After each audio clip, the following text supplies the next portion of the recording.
I'm Jennifer Kuiper. The Trump administration is defending the president's tough talk on Iran. CBS's Linda Kenyon has the latest. President Trump had threatened Iran with some of his strongest words ever, saying a whole civilization will die if Iran missed the deadline to reach a deal. White House Press Secretary Caroline Leavitt seemed to suggest that was okay. Well, I understand the questions about the president's rhetoric, but what the president cares most about is results. But should the world take the president's words seriously? The world should take his word very seriously. Adding Trump's tough negotiating style led Iran to agree to a 2-week ceasefire and to reopen the Strait of Hormuz, despite reports that it was closed again less than 24 hours later.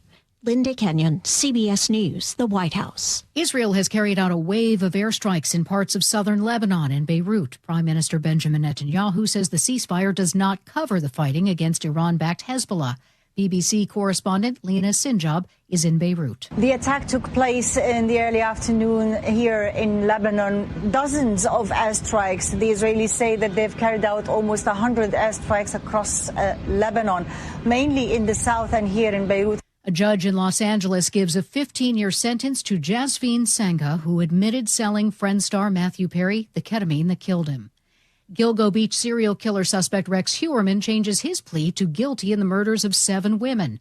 CBS's Tom Hansen at the courthouse in Riverhead, New York. Rex Heuermann was walked in. He was in handcuffs. He was in a suit, a polka dot tie. He was released from his handcuffs in order to sign paperwork saying that he was pleading guilty. The judge going through counts 1 to 3 and then counts 7 to 10 in this case. Heuermann also admitted to killing an 8th woman, but was not charged in that case.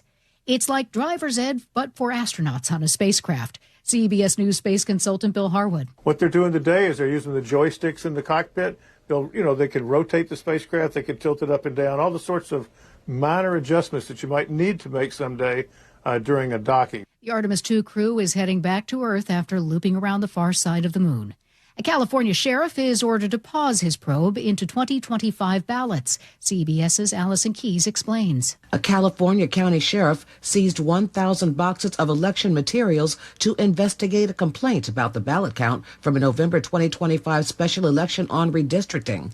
But the California Supreme Court ordered the sheriff to stop his probe while justices review the legal challenge against it after the state's attorney general asked the court to step in. Stocks are down on Wall Street, or up on Wall Street, and oil is down almost 16%. This is CBS News. What is going on? What's going on here? How is this possible? Great storytelling starts here. Oh, come on. Why? It's time for 60 Minutes. Protests got a little testy yesterday. More on that straight ahead. But first, the check on your KIRO Newsradio traffic brought to you by Home Comfort Alliance. 25 minutes to get through downtown Seattle on northbound I-5. We have an unusually thick backup there at the Michigan curve up to I-90 as we deal with residual backups from this morning's unexpected closure of the First Avenue South Bridge. So that sent drivers to I-5, and here we are. The bridge reopened about 90 minutes ago, but it's since closed for marine traffic a number of times. So we still have some minor backups at the First Avenue South Bridge. South 5 into Seattle slows from Northgate across the Ship Canal Bridge, about 20 minutes from Linwood to Seattle. And west of Olympia, road work on southbound 101 near Evergreen Parkway has you sitting in about a 4-mile backup. Summer's fast approaching. Get a quote for a new air conditioning system on your phone in just 60 seconds from Home Comfort Alliance. Visit homecomfortalliance.com right now. KIRO News Radio 97.3 FM Northwest News. Now, the latest from KIRO News Radio and mynorthwest.com. Good afternoon. I'm Nate Connors. First one, then 2 protests about the war in Iran landed at Seattle City Hall yesterday afternoon, making a cacophony of signs and conflicting chants.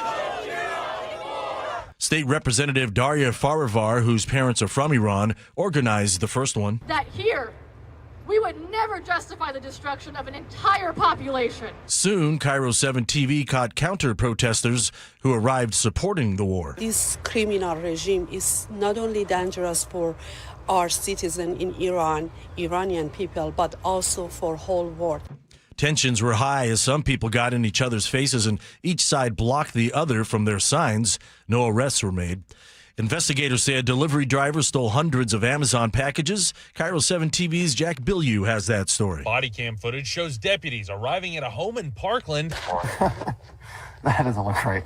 after complaints that Amazon boxes were piling up there. Investigators say the woman responsible was an Amazon Flex driver, the contractor who delivers packages in their personal car, who simply kept the deliveries for herself. And then she would always report that the packages were undeliverable. Investigators say the woman was cooperative when they arrested her and reportedly led them into her garage, where they found hundreds more boxes. Investigators say the woman told them she ran out of gas, so she wasn't able to make those deliveries.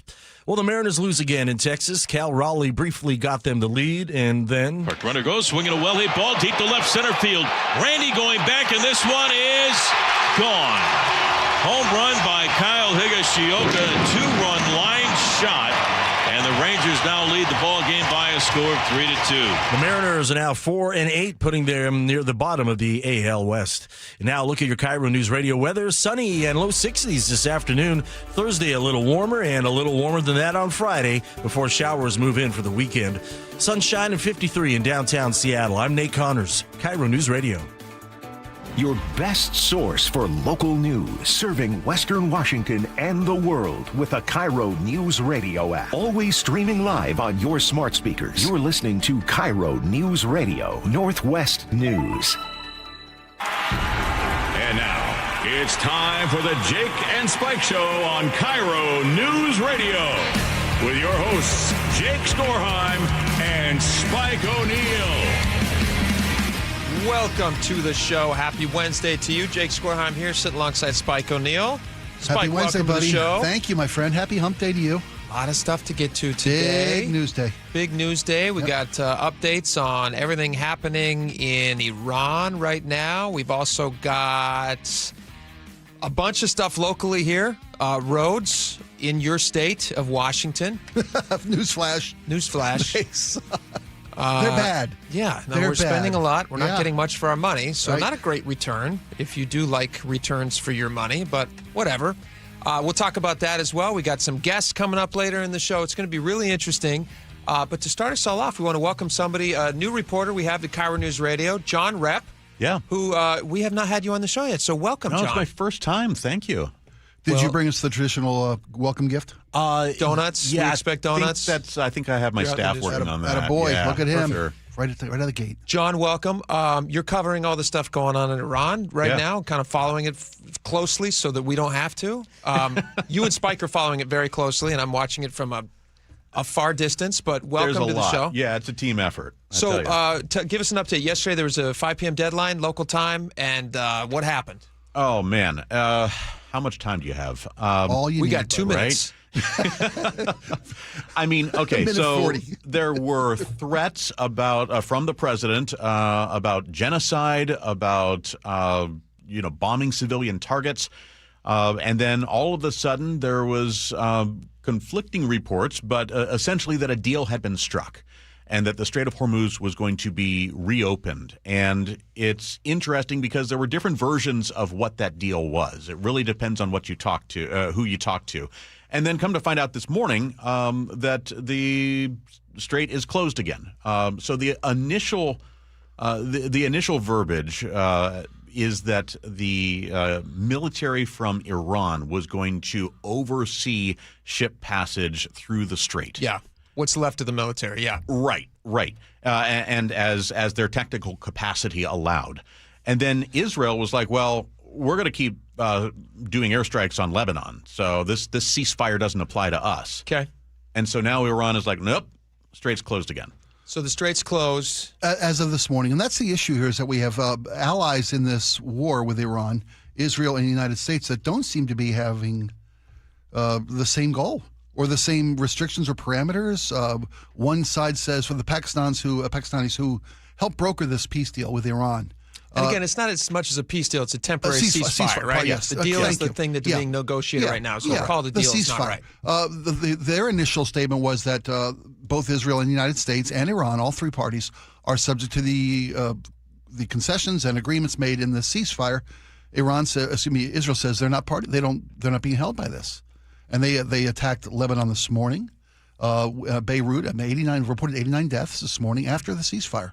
So now we don't know where we stand. And as Johnny said, there's conflicting what these agreement points are.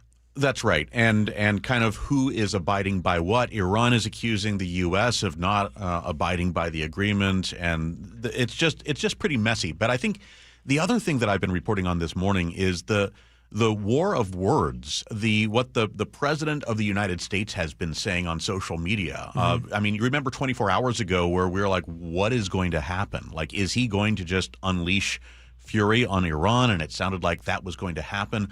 And one of the interesting things that I've found he's a man who is known for bloviating a little bit, so yeah, you have to take that into account. Yes, but even by those standards, there was a lot of outrage on when he's saying that we're going to bring an end to a civilization. I mean, which sounds a lot like a threat of some sort of genocide if you talk about critics of the president. But can you imagine being a political science student in the middle of all of this? Like learning as you were going. I talked to a professor from Seattle University, Patrick Shetmer, who teaches a course on presidents and what they do and what they say. Mm-hmm. And I was asking him about like trying to get some sort of insight on like, look, this it seems like it's more and more and more every single week.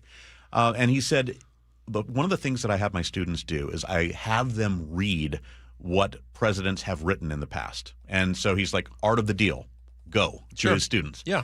And one of the things that he talks about is creative hyperbole is how the term is. Now, if I think sometimes that has been used as a tool to influence negotiations. And he said, that's what I'm seeing right now, is this creative hyperbole that the president uses again and again and again. We talked about this on the show a little bit yesterday when Jason was on. Yeah, we did. Jason said you have to listen to everything he says. You take it seriously, but not literally.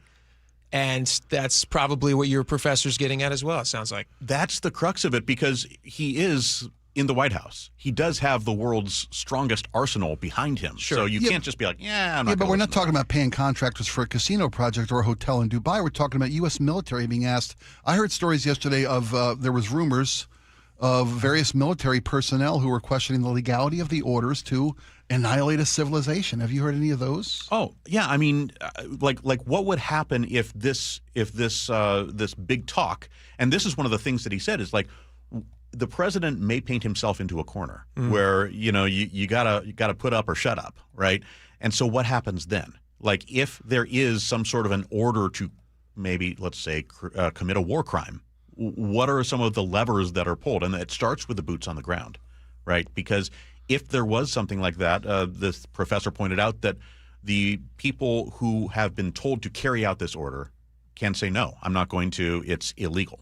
It's interesting, all the lead up to this, all the doomsaying and everything didn't come to pass, though, right? It didn't come to pass, but everybody leading up to yesterday was like, hey, this guy's a genocidal maniac, watch out, 25th Amendment, all this stuff. And then Iran comes to the table and says, hey, you know what? We actually were interested in a ceasefire. We want to have discussions. Doesn't sound like the Strait of Hormuz is doing what it should be doing right now. I imagine that's going to get ironed out. Thank God they were able to figure out how to move forward and have some talks, and so it didn't get to a point that people yesterday were saying. So you have to ask yourself, does the hyperbole work? Because it got Iran to come to the table. Yeah, it sounds like it might have. Don't you think? But I don't know, because I don't know what kind of agreement has been reached. Well, no agreement's been reached. Well, we don't even know what talking points, what 10-point or 15-point plan has been agreed to. Yeah. We just don't know. Nothing's been agreed to. That's the point. It's a talk. It's a ceasefire. We've agreed to a ceasefire. Right. We will continue talking. Isn't that kind of what's been happening? Yeah, I mean, it really depends on who you talk to, right? We're not running the country. Yeah. We're not, we're. Although I wish they'd at least hear our input. They don't need my input. I don't know, man. You've got some common sense takes on things. They can take Spike's, I guess, but they don't need mine. John, thank you so much for coming in and making the time. We appreciate it. Yeah. We know you got to run, but welcome to the station, and we look forward to having you on more. Thanks, guys. Fantastic. All right, so this is going to be interesting. We have a listener who is from Iran and is a regular listener to the show. Reached out to us yesterday and said, "Hey, I'd love to get in there and chat with you guys about this." He has an insider's perspective. Exactly, very unique that I don't have, that you don't have. He's got a perspective that very few have. And we love that he's having grown up in Iran. Yeah. So he's now an American, but he grew up in Iran, and he's going to join us a little bit later on the show and talk about his perspective. I think that's going to be a good conversation. So tune in at 2:00 for that. That's going to be. I'm looking forward to that one. Let's get off of Iran for a few minutes, and let's get over to some more local stuff here. You guys want to talk about this roads? Did you see this new report that's out about Washington roads? It's funny. Do you ever get news that's like, yeah, duh? Yeah. I didn't already know this. Something that's self-evident. Yeah, I mean, we've all driven on the roads in Seattle, and we're going through right now these Revive I-5 projects that are shutting us down lane-wise and intruding on our commute for a full year. But what I didn't know is how much we've spent to get so little in return. We get almost the littlest that anybody gets for their money. From a national perspective, Yeah. So Washington ranks, there's a new study out, and Washington now ranks, drum roll please, 48th out of 50 for cost effectiveness. Oh, no, bottom. Bottom 3. Yeah, there's only 2 states that are worse off than we are when it comes to spending money and the return on the investment. This makes total sense. I was driving in today, and I took a second to look at the roads. You don't really think of it too much because you're just kind of mindlessly driving. You put up with it, right? Well, it just passes under your wheels. You're not even thinking about it. And so I was sitting there driving, and I'm noticing, the lane striping is all old, and it looks like crap, and it's falling apart. The roads, there's potholes everywhere. It's in front of, it's not in front of us. It's like, well, it is until you pass over. But the roads are really bad in Washington State, and we're spending a ton of money. Where's the money going? This is a clip. This is from the Reason Foundation, did this research. I'm going to play you a little bit of this audio, and then we can chat more about where we think the money is going and why are we getting return for this. What we're looking at is how well states spend money to get highway systems that are efficient, have good pavement, a little traffic congestion, relatively safe. Factors such as that. Washington ranks dead last, 50th, in 3 of the 4 spending categories. When you have really high spending and that's not translating into a good system, that gets a bad ranking. What is it about Washington that makes them so uniquely bad at spending money on road projects or transportation projects? I think about it's quickly becoming a boondoggle, the light rail system. And that's a key part of it, that we're using these transportation fundings, not just in filling potholes or resurfacing roads or striping. We've got to build salmon culverts to the tune of multiple hundreds of millions of dollars. But they're not doing that. But they are. Well, they're being sued right now because they didn't do that in a timely manner. But the money is still being allocated for all these culverts. I know the money's being allocated, but it's not being used properly. But I'm with you there too. There's another thing of mismanagement of funds. But the fact that we've got light rail going on, the fact that we've got salmon culverts being built, the fact that we've got all these different things, there's federal money that's just now coming into the pipeline that hadn't been in the pipeline. Okay. And that's going to help. But it's a Band-Aid. It's not going to fix stupid. Thank you. I was going to say it doesn't address the fact that we have spent so much. Yes. And gotten so little. Gotten nothing. We've gotten nothing. You could almost spend nothing and you'd get more. Is it the fact that we can only work within certain parameters of weather restrictions on the things that we can do in roads? No. But oftentimes, I don't know. Have you been to Montana? Montana has some of the worst weather in the country. Typically in the wintertime, it is negative 20s. And those roads are beautiful. If you drive on Montana roads, every time I go to Montana, which is every summer, Montana's roads are always being updated all the time. In fact, it's kind of a pain because you're constantly having to shift lanes. Yeah, if you're heading out, I've experienced it too. East, you're having to shift into different lanes. I've never driven through Montana where they were not finishing a road and making it look better, ever. And it could be because they have very harsh winters, and so they've gotten very good at replacing things that are, frozen and expand and break, and then they need to be fixed. Well, how much of our inability to deal with progression and maintenance of our roadways can be tied to growth here? I mean, the interchange between 16 and 5, I think it took 25 years to put together, and it's because is that the Tacoma one? Yeah, the Tacoma one. But the initial project, by the time they got it wrapped up and finished, what they needed to do has evolved since the project was pitched and begun. It's a moving target with our roadways. But it shouldn't be. It shouldn't be because they're just so slow at doing it. I don't know why it is. I don't know why it is that they're so inefficient at doing it. They spend so much time on environmental impact studies, and then you get different. Throw that out. Then you can't really just throw that. Of course you can. Well, throw then it next out. thing you're getting sued by the tribes over salmon habitats. You can't just throw it out. It'll all come back to roost later. Why are they not able to fix highways that are already laid down? Why can't they fix a highway? I hear you. You're not going to get sued by anybody over fixing a highway. I understand that, and you're not wrong. I'm just saying there are so many other factors in Washington transportation. Here's the problem with that way of thinking. It gives them an out. It gives them an out. It's a reality. But it's not a reality that they have to be so bad at it. We see all these other states We're not the only ones that have tribes. We're not the only ones being sued for things, I would assume. So why are all these other states so much better at spending money more efficiently? That's the question. We give a lot of money, and we're not getting it returned to us on these roads. I'm with you there. And I think and lawsuits do not account for the difference. Part of that may be the fact that we're a one-party state. Of course, that's it. And you don't have to compromise with opposing viewpoints. Well, the people running running things are no insane. pun intended, railroad opposing viewpoints. And they're spending all the monies on railroads. Yeah. That's what they want to do. Listen to this. This is their breakdown of the budget on roads over time. I don't know what happened. In 2012, the budget for roads was, let's see here, I want to say 30, was it 30 million? I'm not sure how this exactly plays out, but the graph shows it's less than half of what it is for 2025. It can't be millions. These must be billions. It must be 30. That's insane. That's an insane number. But we're spending more than double what we were spending in 2012. And when you think about, I understand inflation, I understand costs of doing business and things, they increase. Is it double what it was in 2012? That can't possibly be. I just don't understand where all the money goes and what they're spending it on and how we have so much money that we bring in for roads too. Oregon doesn't have tolls. That is one of the things that drives me absolutely insane. Oregon on this list, where's Oregon on this list? Oregon ranks, are they 33rd? Is that the number I saw for Oregon? Don't know. It sounds right. Oregon is somewhere in the middle.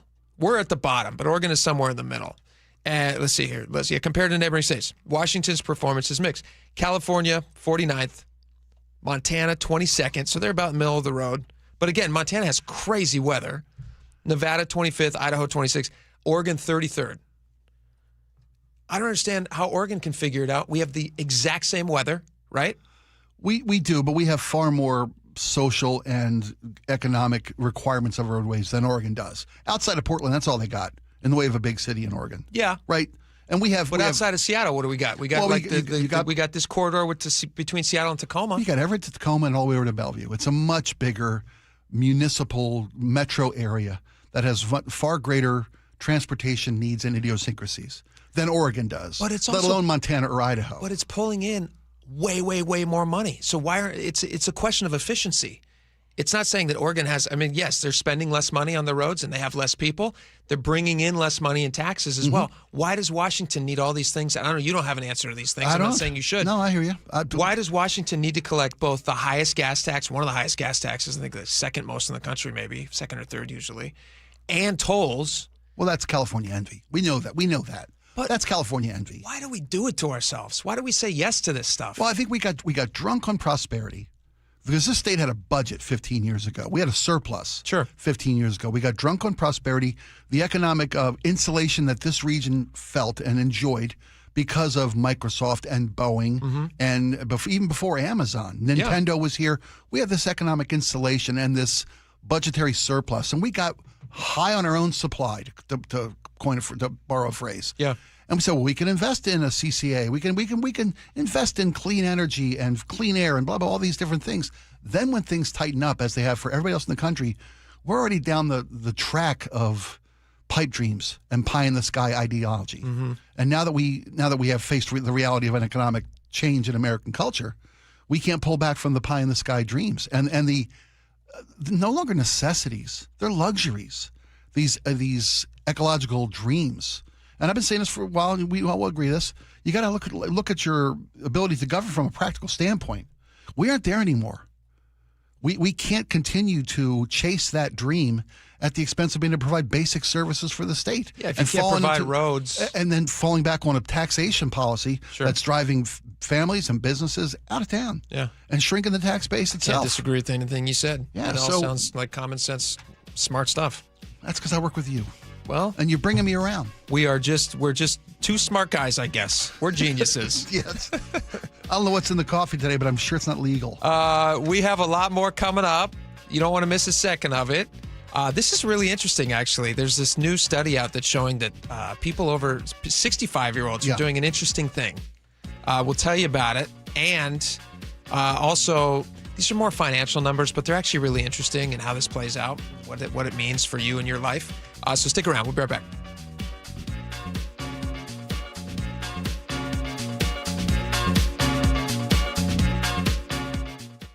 Congratulations to KIRO News Radio's Charlie Harger and digital content producer Patrick Janasek, nominated for a Northwest Emmy Award for investigative reporting. It began with a question from the community. It seemed almost too stunning to be true. KIRO News Radio is honored to be the only radio station nominated for the prestigious Emmy Award as part of our commitment to impactful storytelling across every platform, reaching into the communities we serve. On KIRO News Radio, 97.3 FM. April showers bring May clogged and overflowing gutters. However, Valentine Roofing, they've got you covered. Right now, you can bundle and save 10% off your entire job when you add new gutters to any new roofing project. Plus, with flexible financing available and payments as low as $159 a month, Valentine makes it easy. Schedule your free roofing and gutter estimate today to bundle and save 10% by calling 206-ROOFING. Just call them today at 206-ROOFING. Washington's lottery gives out a lot of green to winners in schools and retailers awesomely. Nearly 600 mil to people that play. Another 180 mil to vocational training and education from preschool to college. Now you got the knowledge, a win-win for all of us. Play Washington lottery, lottery, lottery. Play Washington lottery, lottery, yeah. Visit walllottery.com. Who benefits to learn more. Whether you've done a few things already or you're just beginning to plan for your retirement, it's never too late to make sure you have everything covered. Elder law attorney Rajiv Nagayach joins me. And you have an opportunity coming up that will really help answer some important questions, don't you? We do. And every month we take 3 or 4 opportunities to go to the communities and educate people about what proper retirement planning is. The notion of retirement planning around having a hodgepodge plan, working with a financial planner, a lawyer, a CPA, a doctor, those pieces by themselves are not going to give you the results you want in retirement. Among other things, you and the LifePoint Law team want to teach us about the Safe Harbor Trust. The single biggest financial threat in retirement is an uncovered medical illness. A Safe Harbor Trust, it should be a must in most of these estates, but is not. Be a part of the next seminars in Olympia on April 9th or Federal Way on April 11th. Attendance is free, and the information will save you thousands. Sign up now at lifepointlaw.com. lifepointlaw.com. Contractors, equipment buyers, operators, this is the big one you've been waiting for. The huge Marysville Heavy Equipment, Contractors Equipment, and Vehicles online auction, presented by the Murphy Auction Company. Bidding opens tomorrow, Thursday at 10 a.m. and starts closing at 10 a.m. Thursday, April 16th. On the auction block, 11 excavators, including a 2018 Bobcat E85, 3 wheel loaders featuring a 2018 Cat 966M. There's 6 telehandlers and reach mowers from John Deere and New Holland, and lots more. Like 2 Vector trucks, 2 Mack CV713 transfer trucks, 11 dump trucks, and 2 2015 Peterbilt 567 roll-off trucks. And then there's over 300 titled items, including pickup trucks, vans, and SUVs. Preview all items at our location in Marysville, April 14th and 15th, 8 a.m. to 4 p.m. Get online and start bidding now at murphyauction.com. murphyauction.com. I just can't dig it. Dig what? My water line. Needs replacing? And I don't want digging in my yard. And maybe your driveway. Can't dig it. Don't dig it. But how do you? Apollo Plumbing replaces water lines without digging up your yard. You're Dan. From the Ready Right Now plumbers. Apollo Plumbing. Our trenchless technology replaces water and sewer lines. Without digging up my yard? 2 little holes is all it takes. Sounds better. Faster, too. And my yard? Like we were never there. Sounds spendy. Not so much. Oh? In the end, about the same as that messy digging you don't want. How do you figure? Think about that landscaping you love. Yeah? Trenchless means you won't be paying to replace it. Or my driveway. We run everything underground. Trenchless? Do them all the time. How about... Easy payments? Yeah. With approved credit. Sure thing. When can you get started? We are the Ready Right Now plumbers. Love that. Apollo Plumbing, trenchless waterline replacement. Sewer lines, too. Can you dig that? That I can. ApolloPlumbing.com. My name is Skip, and Congresswoman Marilyn Strickland helped me with my small business administration loan. With her help, I was able to keep my small business open, and she can help you too. Please contact Congresswoman Marilyn Strickland's office at 360-459-8514 or visit strickland.house.gov for help. Paid for by official funds authorized by the House of Representatives. Sully here. I help commuters get around, and you know the key to a good commute? A good running vehicle. That means regular service and proper repairs. For this, I recommend Bucky's Complete Auto Repair. For over 50 years, Bucky's has been trusted for honest diagnostics, quality work, and fair prices. Whether it's factory scheduled maintenance, an oil change, new brakes, or a check engine light, don't guess. Visit one of Bucky's 16 family-owned locations or buckys.com. That's buckys.com. Guys, your testosterone level impacts your energy, drive, weight, hair loss, and even ED. Revive Men's Health Seattle will check your T level for free. For your free T level check, exam, and consultation, call 206-529-1111 or visit revivemenshealth.com. KIRO News Radio 97.3 FM, Northwest News. Now, the latest from KIRO News Radio and mynorthwest.com. Good afternoon. I'm Nate Connors. A deadly night in Kent as police investigate 3 murders in 2 separate incidents. The first happened at a home last night not far from Kent Ridge High School. Neighbors said there was an argument, then gunshots and cars peeling out of the area. Police arrived to find 2 people shot. Both of them died.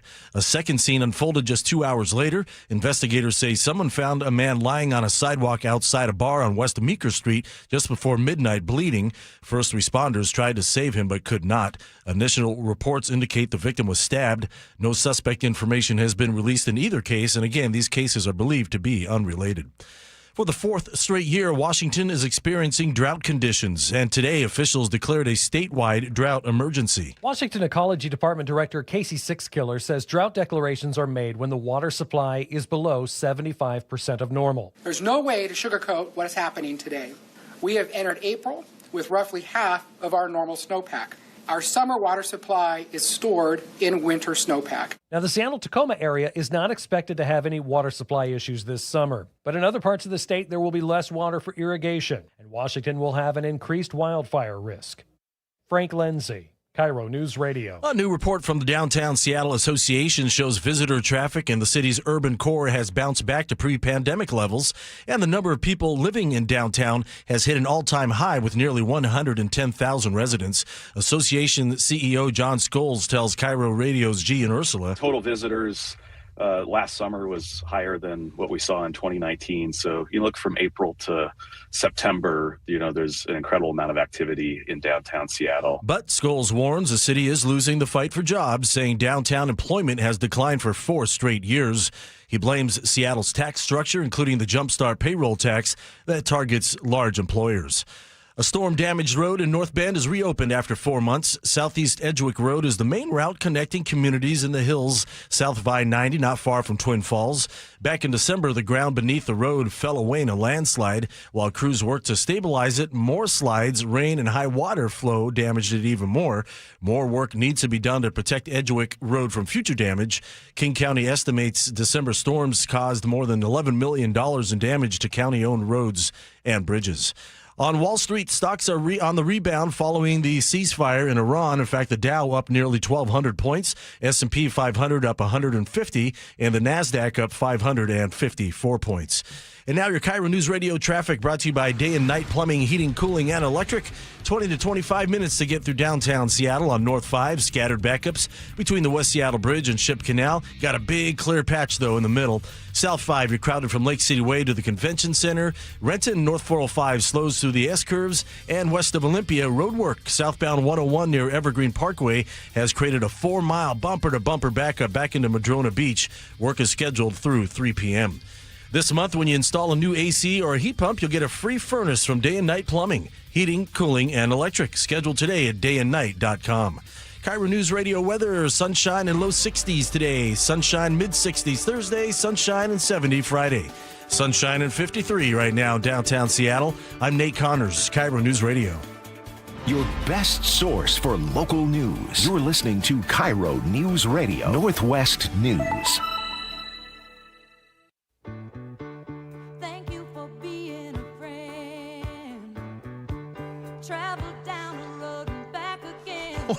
What is this bumper music? This is Golden Girls. Oh, I know what it is.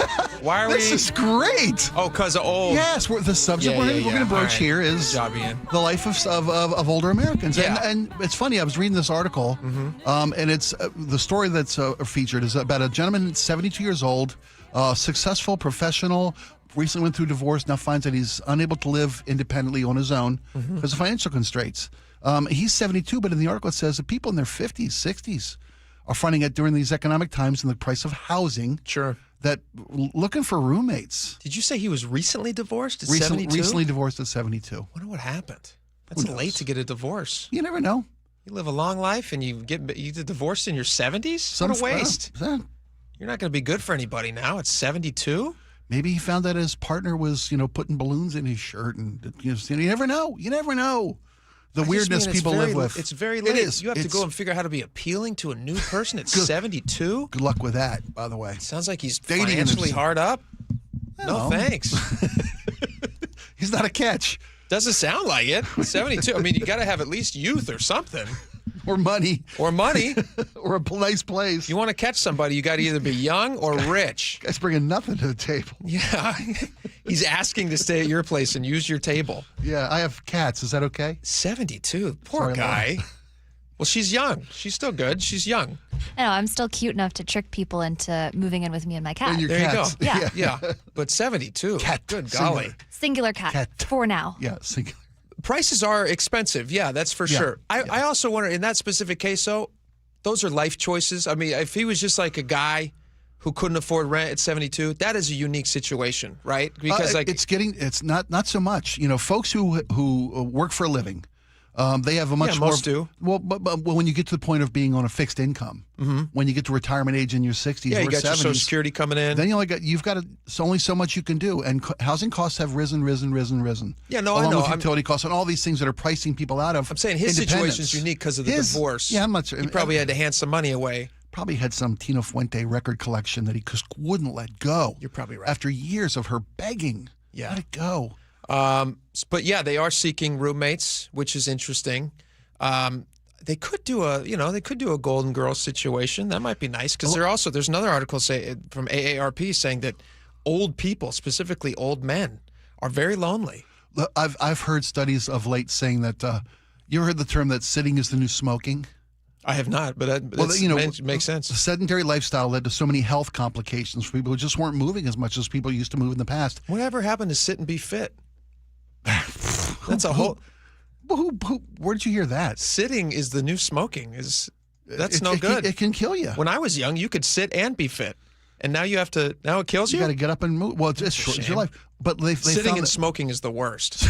And lonely. Sitting and smoking by yourself. It's the triple header. Hey, for that 72-year-old divorcee, it's all he's got. What else has he got? Just go outside. He's got one room in a house in Fresno. He's already outside. He doesn't have a house. This guy's renting. He was a cinematographer by trade. Well, there you go. Successful. These are career choices. That's a difficult business to be in. It is, and he got divorced. Bad life choice. Right. And technology has made his career maybe didn't obsolete. Save stock away money. I mean, these are all things that you don't want to catch up with you by the time you get into your 70s. Well, you maybe built a life, but then when you get divorced, you've got half a life left. That's true. Oftentimes, the nest egg you built gets cracked in half, and you got egg on your face. You've got to factor these in with the divorces. You got to think about that. Because you're gonna have to, That's a hard. And you're not wrong, but God, it's so heartbreaking. Nobody goes in. Unless the people who sign prenups. Why are you even getting married? If you got to sign a prenup, yeah. If you got no faith in the decision you're making with the person you're committing to. My wife had made me sign 2. Isn't that weird? I think she told me it's because she loved me so much. Is that what it was? Yeah. She knew that money would spoil you. She said you wouldn't be the man she felt up with. This and a backup, just in case I lose the first one, because I love you so much. No, we didn't sign. No, I know it. But we threw caution to the wind. It's funny.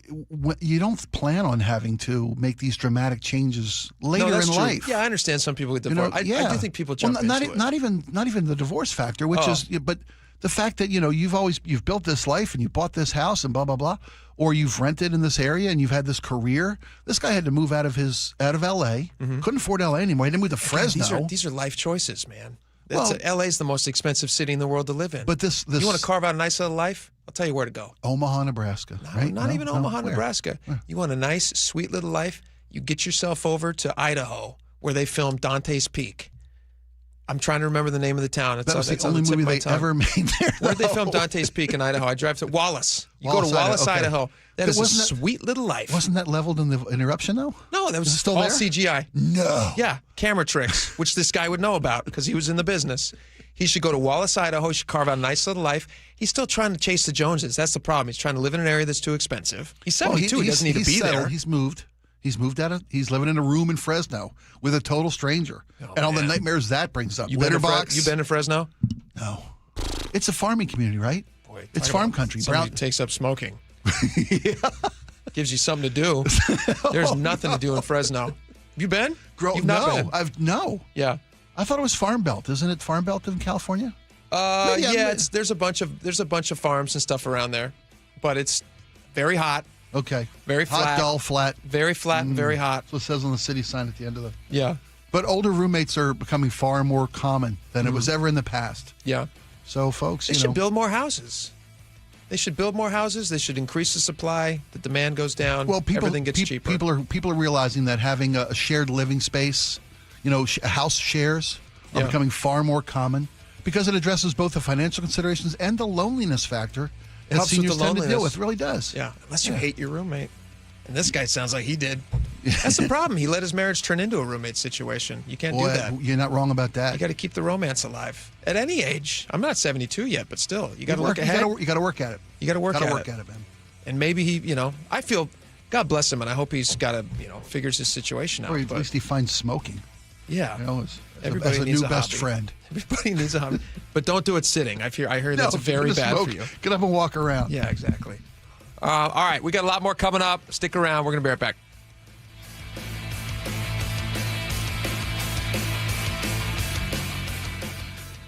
If you've saved more than $300,000, there's one thing you can do now that could make your savings go twice as far in retirement, and it's tax planning. That's right, tax planning could significantly reduce the taxes on your IRA and 401k withdrawals, Social Security benefits, and other investment income.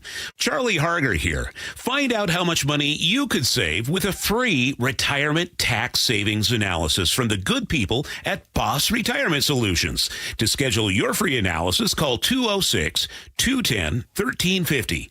Tax planning for retirement could reduce your taxes not just for 1 year, but for the rest of your life. And the savings could be six figures. Let's find out how much money you could save. Call 206-210-1350. 206-210-1350. For informational purposes only, actual results may vary. No statement contained herein shall constitute tax, legal, or investment advice. If you don't care about saving 50% off your wireless bill for the same 5G coverage the big guys are charging a fortune for, maybe you care about keeping jobs in America. Pure Talk does. They've pledged to run their entire operation from this country, including all their customer service. Or maybe you care about our nation's veterans. Pure Talk does. They've donated hundreds of thousands of dollars to America's Warrior Partnership, a fantastic organization working hard to prevent veteran suicide. Or maybe you care about closing America's skills gap. Pure Talk does. They're a proud supporter of MicroWorks. They're helping my foundation train the next generation of skilled workers. Don't get me wrong. Saving money's great, and you'll save plenty with Pure Talk. But if you want to be in business with people who share your values, dial pound 250. Say micro, and switch to an American wireless company that actually stands for something. Pure Talk. Hi, Sarah here with Safeway. We're proud to partner with Champions of Change co-founder Doug Baldwin to help nourish Washington students through the Nourishing Champions program. Thanks, Sarah. And here's the reality. Every day, students across our state are staying after school for extracurriculars on empty stomachs, and some of them don't know where their next meal will come from. Food insecurity is reaching crisis levels, and the impact on our youth will extend far beyond this moment. The good news is that there's an answer in the federally funded after-school meals programs. But right now, Washington schools' participation is very low, reaching only 2% of the students who qualify. That's where Nourishing Champions comes in. We're offering grants that not only fund food, but also resource and training support for the schools to offer an after-school meal program for years to come. Our goal is to reach 10,000 more students in the first year of these grants and then grow from there. School staff can learn more and apply today at championsofchangefoundation.org and navigating to the Nourishing Champions tab. That's championsofchangefoundation.org and click on the Nourishing Champions tab. Digging in my yard, trying to lay a pipe. I hit a water line and now I have to pay a big fine. I should have called 811. Take me out to big trees, take me to see the leaves. Privacy screens and evergreens. You already know they have thousands of trees. Big Trees for tree sales and transplants. Find Big Trees in Snohomish or BigTreeSupply.com. Washington's lottery gives out a lot of green to winners in schools and retailers awesomely. Nearly 600 mil to people that play. Another 180 mil to vocational training and education from preschool to college. Now you got the knowledge, a win-win for all of us. Play Washington lottery, lottery, lottery. Play Washington lottery, yeah.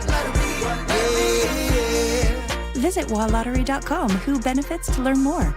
How was your break? It was great until I stopped for gas. Prices have gone up almost $1 with no end in sight. I might have to start watching how much I drive. That's exactly why I use Upside. I never pay full price for gas with the free Upside app. Upside? Yes, Upside. It's the free app that gives you cash back just for buying the gas you're already buying. So even with the rising gas prices, I'll never have to limit how much I drive. Does that actually add up to anything? Just last year, I made over $200 with the Upside app. Wow, that's serious extra cash. I'm downloading the free Upside app right now. Download the free Upside app to earn cash back on the gas you're already buying. Use promo code THRIVE25 for an extra 25 cents per gallon bonus on your first tank. You can cash out anytime, right to your bank account, or an e-gift card for Amazon and other brands. Just download the free Upside app and use promo code THRIVE25 for a 25 cents per gallon bonus on your first fill-up. That's THRIVE25. Offers vary by user and location. Go to upside.com for terms and conditions. You can count on trusted local news and information from the Seattle Times, one of the few independent, locally owned news organizations in the country, right here in the Pacific Northwest. Subscribe today and don't miss a beat at seattletimes.com/subscribe. I'm Carolyn Osorio, the host of the Shadow Girls podcast, a deep dive into the Green River Killer investigation, and the only known survivor. He got both hands on my neck. I couldn't do nothing. Rebecca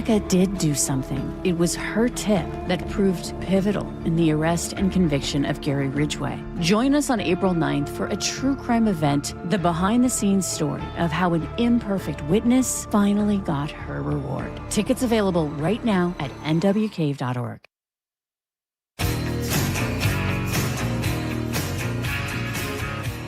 All right, welcome back to the show. You guys remember during COVID, everybody got really worried.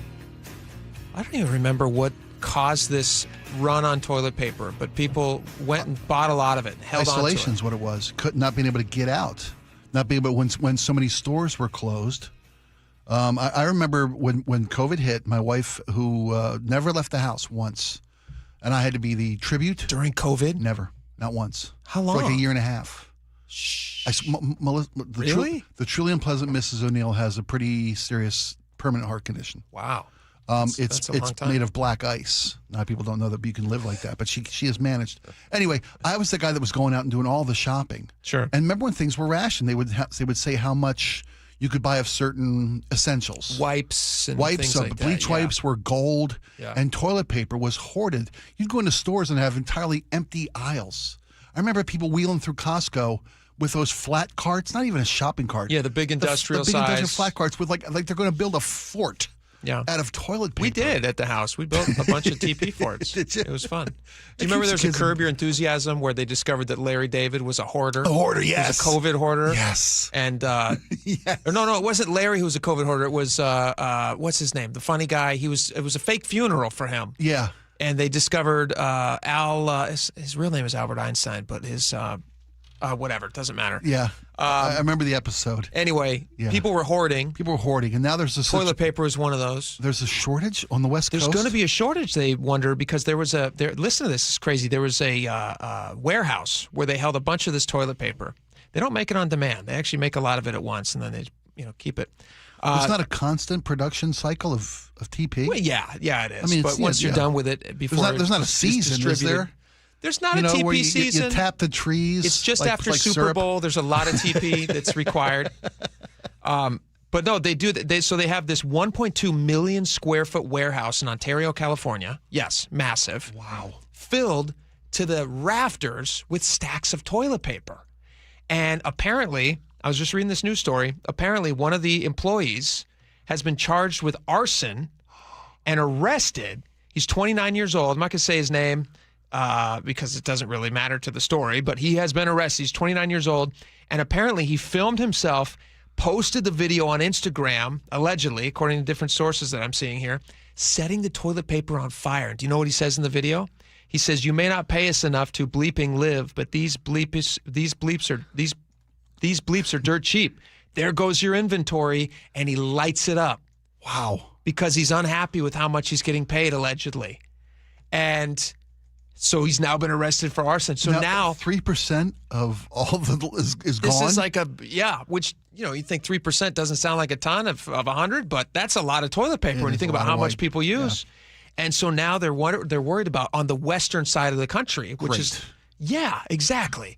Are we going to be able to make it through the next few months until the toilet paper supply, the national toilet. Now, there is a national toilet paper reserve where they keep. No, that's not true. A strategic, yeah. There's a strategic the TP reserve. The STPR future. Yeah, you bet. You can trade on that. That's the thing. You can trade on those futures. No, you can't do that. Isn't that crazy, though? The warehouse is 11 city blocks. That's how big this warehouse is. That is insanely large. And why do you put it all? Why do you put all your rolls in one basket, if you will? That doesn't seem smart. It doesn't seem smart. Shouldn't you want to have that around the country in strategic places? Yes, right. For just such an occasion, right? And you want to protect it. It took 175 firefighters and 20 engines to put the fire out. Which I think eventually you just got to let it burn, don't you? I mean, you can't. What are you going to do? Are you going to stop toilet paper lose from burning? All of it? You cut a fire line through a stack of rolls. I mean, I guess. Much the way forest fires do, right? The video. You rappel down to the warehouse on a rope with a chainsaw on your belt. Imagine start cutting your way through a 1.2 million square foot building just engulfed in flames. 11 blocks. Yeah, 11 blocks with toilet paper. Like, what are you going to do for that? But the guy, you don't pay us enough, and then he lights it up. That's not nice. That's nice. not the way to solve your problems, buddy. What would your advice to him be if you were going to tell him, like, listen, you want to make some more money? What would you do? Like, for a young person who's upset and they want to go make more money. This is a young man, obviously. Well, you're working he's got a fiery personality. he's got a passion. Yeah. He's got an inner fire to succeed. He loves toilet paper, but he just can't climb the ladder. Maybe acquire skills beyond forklift operator. I mean, not to be knocking these folks, but they know their place in the world, right? Sure. Maybe get into management. I don't know. Take a few tests. Yeah. Get some night school. Something. Not just, retaliate with arson. Was anybody hurt? I didn't see any reports of anybody being hurt. No. Not wood. I didn't see any reports of anybody being hurt, which is good. What a horrible decision. Horrible thing to do. Did you guys really hoard when it was in scarcity? I got what I could. Yeah. And I kept it. And every night I would go down in my closet and I would look at my stack of toilet paper, and then I'd sleep easy. And if it ever got below a certain point, I'd scurry out and I'd get more of it and I'd bring it back and I'd bury it. Sometimes I'd bury it in the backyard because my closet wasn't big enough to hold it. You didn't. And sometimes I had a storage unit at the time, and sometimes I would go there late at night because I didn't want anybody to follow me because I didn't want them to find my toilet paper gold. Circle the block a few times? Of course. I'd make sure, I'd look behind me, make sure nobody was following me on the way into the... Did you switch cars halfway through? Of course. Yeah. I always kept an extra car for just such an occasion. Oh, that's just genius. And then I would hoard the toilet paper. It's still there. And you know what? Someday I'm going to retire on that. No, I didn't hoard it. No, of course. But I mean, if I whatever I could get my hands on, I was happy to have. But it's because when Melissa was unable to go out into the world, because we were genuinely worried. Melissa was one of those high, what was not the word, not high risk. I guess high risk. Those people who had pre-existing conditions. Melissa has a heart condition. Sure. And if Melissa catches COVID, that's it. And we knew that. So she didn't leave the house for a year and a half. It was pretty rough to go through. And I was the guy that went out every morning before sunrise. I was waiting in line when the grocery stores opened to get the staples of our house. It must have been tough. It was. I'm sorry you had to go through that. That's not fun. But me and other like survivors were on the sidewalks. And, I remember being told you can't buy that much. I remember being told, getting bleach wipes. Because remember, that was when you started bleach wiping everything. Sure. Everything you touched. We bring home the groceries in Melissa would open the garage, right? And I'd get in the garage and I'd literally wipe down everything I'm bringing into the house. I'd strip down. Isn't that... Into the garage. Isn't that wild? Because we didn't know. We didn't know at the time. I remember watching a CNN. I forget who it was, but it was somebody on CNN. They were giving a demonstration on how to clean your mail. Yeah.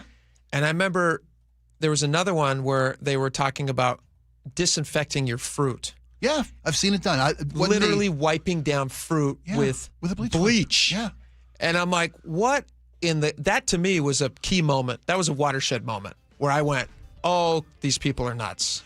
Were they, though? Yes, they were. Well, here's the thing. Yes. Hindsight's 2020. Yes, but now even we then know, I had but 2020 vision. Even then, we're losing thousands of people on a daily basis in this country. But it wasn't for lack of wiping down your bananas. We didn't know. with We didn't bleach. know how this thing moved and how it got around and how it got into people's lives. Oh, there were people talking about it.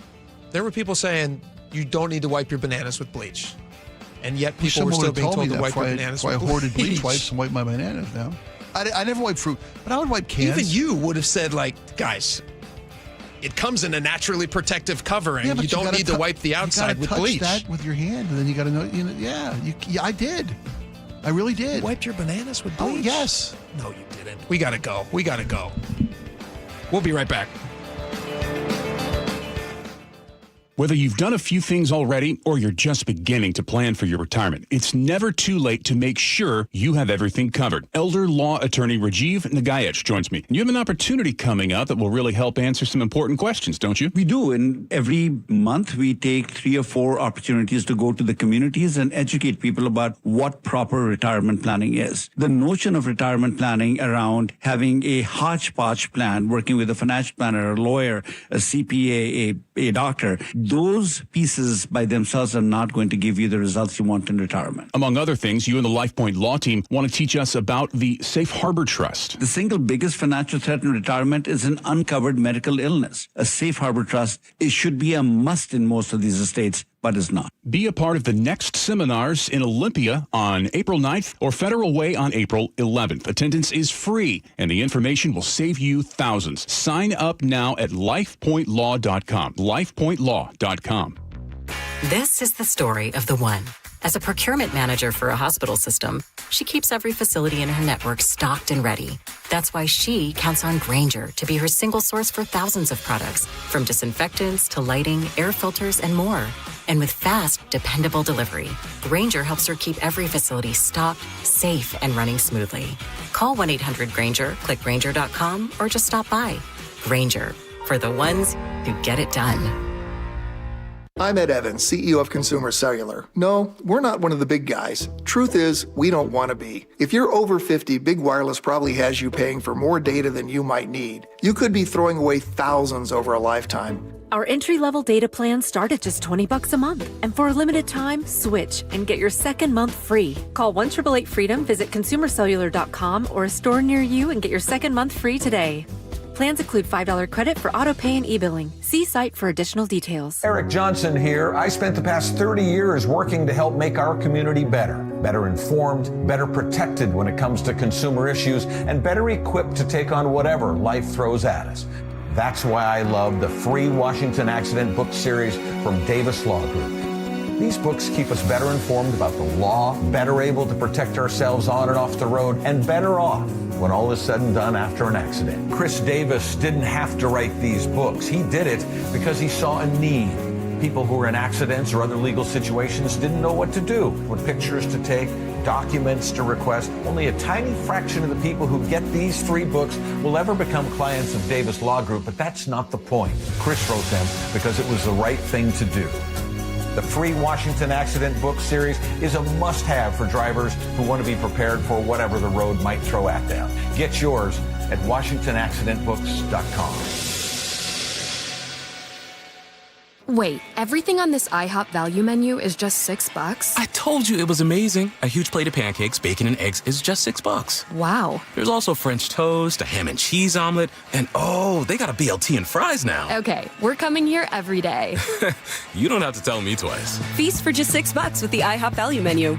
$7 in some locations, available every day for a limited time at participating restaurants in the U.S. Hours may vary. No substitutions. Not valid with other discounts or promotions. Prices may vary. I'm Ed Evans, CEO of Consumer Cellular. No, we're not one of the big guys. Truth is, we don't want to be. If you're over 50, Big Wireless probably has you paying for more data than you might need. You could be throwing away thousands over a lifetime. Our entry-level data plans start at just $20 a month. And for a limited time, switch and get your second month free. Call 1-888-FREEDOM, visit consumercellular.com or a store near you and get your second month free today. Plans include $5 credit for auto pay and e-billing. See site for additional details. Nothing makes a gathering great like Eggland's best eggs. They're just so delicious, with better nutrition, too. It's eggs any style, as long as they're the best. Eggland's best. KIRO FM and HD1, Tacoma, Seattle. News on the hour. Your home for original reporting. I'm Jennifer Kuiper. Emergency crews respond to a partial collapse at the Children's Hospital of Philadelphia parking garage, which is under construction. One person has died, 2 are missing. CBS News Philadelphia's Nikki Dementri at the scene. What we can see from the ground is really that first and second story. Those cement slabs are fallen at this point. They're leaning at this point. We can't see exactly what they're looking for inside that building. The Gilgo Beach serial killings baffled authorities for almost 2 decades. Now the man accused of murdering at least 7 women on Long Island, New York, has changed his plea to guilty. Rex Heuermann admitted committing all 7 murders, plus an 8th he had not been charged with. You understand that by pleading guilty, you're waiving a number of very important rights? Yes, Your Honor. He said he strangled all the women whom he had hired as escorts. Defense attorney Michael Brown. I will say to you that there came a point in this defense where Rex said, I want to plead guilty.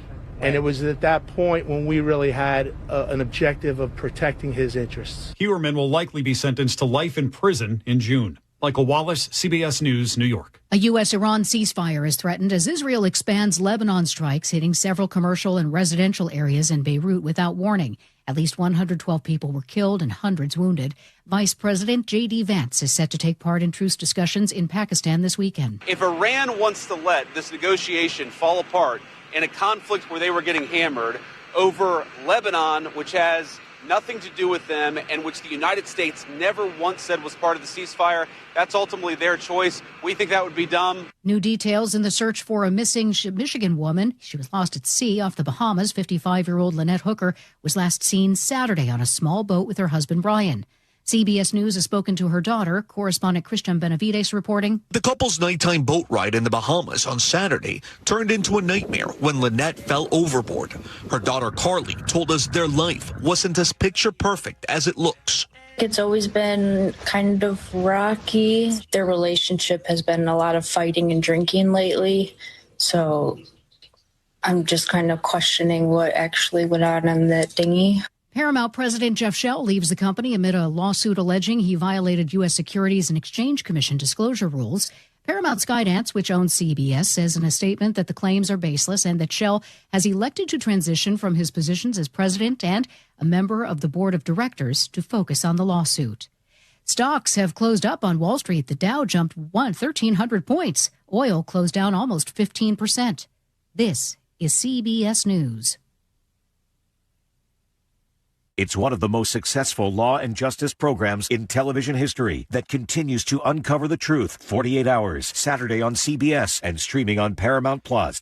Local politicians speak out against Trump's implications of genocide. More on that straight ahead. But first, your KIRO News Radio traffic brought to you by Day and Night Plumbing, Heating, Cooling, and Electric. West of Olympia, roadwork continues southbound 101 near Evergreen Parkway. So you're sitting in about a 4-mile stop and go back up into Madrona Beach. Work has been updated and now scheduled until 3:30, an additional half hour. Through JBLM, South 5, we've got a brief backup there at the main gate. Here in Seattle, North 5, we're already struggling northbound. You're bumper to bumper before the West Seattle Bridge, past I-90, and then again from Mercer to the Ship Canal. 25 minutes to clear all this, but once you do, it's wide open. South 5, we're looking good, just minor slowing through the U District. And as you head through Renton, North 405, a little crowded through the S curves. This month, when you install a new AC or heat pump, you'll get a free furnace from Day and Night Plumbing, Heating, Cooling, and Electric. Schedule today at dayandnight.com. KIRO News Radio, 97.3 FM, Northwest News. Now, the latest from KIRO News Radio and mynorthwest.com. Good afternoon. I'm Nate Connors. Local political leaders are condemning inflammatory remarks from President Trump implying war crimes and genocide. Congressman Adam Smith calling his words dangerous and unhinged. KIRO News Radio reporter John Repp has a closer look at the pattern behind the words coming from the White House. Seattle University political science professor Patrick Shetmer has his students read Trump's pre-White House book, The Art of the Deal, and says this is a familiar pattern. And President Trump in The Art of the Deal, talks about something he calls creative hyperbole. Identifying that as a tactic used to influence negotiations, which we're seeing now. But he says the level of hyperbole is increasing, and he notes that since Trump is in the White House, you have no choice but to take him at his word. John Repp, KIRO News Radio. Investigators say it's a miracle nobody died in a fiery wrong-way crash on 405 in Renton Tuesday morning. KIRO 7 TV's Jason Sloss reports. It could have been a lot worse, obviously. First smoke coming from the car, then a ball of fire. State Patrol says the woman behind the wheel was going north in southbound lanes. Thankfully, not a lot of traffic coming the other way. Ended up hitting a Department of Transportation sign pretty near a construction zone. The road was shut down as fire crews arrived and quickly put out the fire. Trooper Rick Johnson says the driver safely got out, but was then arrested for DUI. We're just happy that there's no injuries to her or any construction workers in the area. A new report says Washington has one of the least cost-effective and worst-performing highway systems in the country. KIRO 7 TV's Paula Tristan-Aruda breaks down the report from the Reason Foundation, a libertarian think tank. Washington is ranked 48th in the nation in overall cost-effectiveness and condition. Baruch Feigenbaum, the foundation's senior managing director of transportation policy, says the state's biggest problem is spending. When you have really high spending and that's not translating into a good system, that gets a bad ranking. In a statement to KIRO 7, a WashDOT spokesperson said in part, our state's highways and bridges do need investment to preserve them for public use. This is reflected in the state's historic investment in its latest budget for transportation. And now let's check out that KIRO News Radio weather forecast, as you're going to love it. Abundant sunshine and a high around 60 this afternoon. Sunny days and warm temps continue through Friday, with Friday's high near 70, and then scattered showers for the weekend. 53 and sunshine in downtown Seattle. I'm Nate Connors, KIRO News Radio. Your best source for local news, serving Western Washington and the world with the KIRO News Radio app. Always streaming live on your smart speakers. You're listening to KIRO News Radio, Northwest News. And now, it's time for the Jake and Spike Show on KIRO News Radio. With your hosts, Jake Skorheim and Spike O'Neill. Welcome back to the show. 1 hour down, 2 hours to go. It's not Friday. What day is it today? It's only Wednesday, buddy. I'm sorry. That's okay. It's been a lot of news. You know what? A lot of news this week, man. It's Friday for me because it's spring break for my kids, and so I'm taking Thursday and Friday off. So to me, in my head today, I was like, it's Friday. It is Friday. I was going to tell people that we had Friday favorites, but that's not true. That's a lie. We'll carry on without you. That is a lie. So you've got boys home for spring break. Yes. Your wife must be standing at the front door. She's ready. Ready to hand you things as you walk in. You've never met a more grateful, loving that's return lovely. than when I get home and she goes, oh my gosh, I love you so much. She hands me the babies and she runs out. So we got a lot of stuff to get to, which we will in just a second. But speaking of kids, I told you yesterday I was going to go see, right after the show, I raced home. Got tickets to go see Super Mario Galaxy with the boys. They were very excited to see it. They love the movie. Asked me to review it. Okay, time for movie review. Jake Skorheim. You ready? Jake Skorheim at the movies. I missed it. What do you mean you missed it? I fell asleep. And dude, this is a bad. I don't mean this as a knock on Super Mario. It was so relaxing. The first Skorheim. 15 minutes were pretty good. Okay. And then my son comes over and shakes me awake and says, I got to go to the bathroom. And I look at my watch, and it's the end of the movie. It's literally the last, 2 minutes of the movie. I'm like, wait, what? Oh, no. I just straight up fell asleep. Are you kidding me? The seats are very comfortable at movie I was about theaters to say, these days. would you recommend the seating at this particular cinema? Very nice. Yeah. And I was just you didn't go to those gorging bed myself cocoons, did you? I think I ate too much popcorn. Do you ever get that way? Yeah. I ate too much popcorn too fast. I just went rah, rah, rah, rah, rah. And a whole thing of M&Ms. I just poured it in my mouth. You went into a sugar coma. I think I had a sugar coma. I fell asleep, straight on hard sleep, and I woke up, and the rest of the night, I just couldn't quite get it back together. But don't be too hard on yourself. Yesterday was a stressful news day in America. I wasn't. I mean, it was because there I don't was. get affected by its news stress. Really? Wow. Well, no, I hear you. I'm glad. We're in the business. It would be unfair for me to say that I get stressed out by it all the time. It was just we cover it. We do. We have feelings and thoughts on it. Sure. But you know what? You read a lot. You watch a lot. Why would I get so stressed out? I can't control that. Why am I going to let that stress my life out? How is it that you've gotten there already and I'm still not there? After You're still stressed? Yes, of course I get stressed about Let the it go. day-to-day. Let it go. Another movie you should go see is Frozen. Yeah, let it go, my friend. You can't do anything about it. You can't do anything about it. Well, talk about it. We have talk feelings about it. We talk about it. We share our views. And then We set bring it people aside. news. That's great advice. Go see a movie. Go see a Grab movie. a nap. Take Do a nap. both. Pay $25 to nap. It was the most expensive nap I've ever taken. I don't know if that's true. I'm sure you've fallen asleep in much more expensive seats than that Probably, one. yeah, you're probably right. Yeah. You're probably right. But yeah, you really should. You should just I'd let it go. That's solid advice, just man. don't hold on to the stress. You know, go home and watch a few episodes in a row of The Office. Go watch The Office. I do. I do that. Hang out with your wife. Yep. Go for a walk Yep. with the dog. I do. I you walk know? the dog a lot more than I used to. Go, Yeah. They do say walking is very healthy, especially if you can do it after you've It's the eaten new dinner. smoking. No, I'm kidding. Because it eases your. It calms you down. It calms you down. Right? It's for Yeah.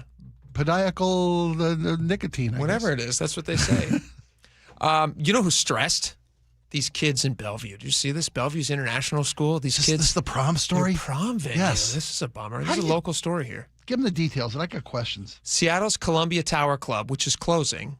Yeah, we announced Have that you early in been? the week. I've never been. I've been up the Columbia Tower to an office. We were invited one time up high up in the tower. It's a tall. Is that To the what? Is that the pointy one? That's the big black tower, the tallest building in Seattle, Columbia Tower.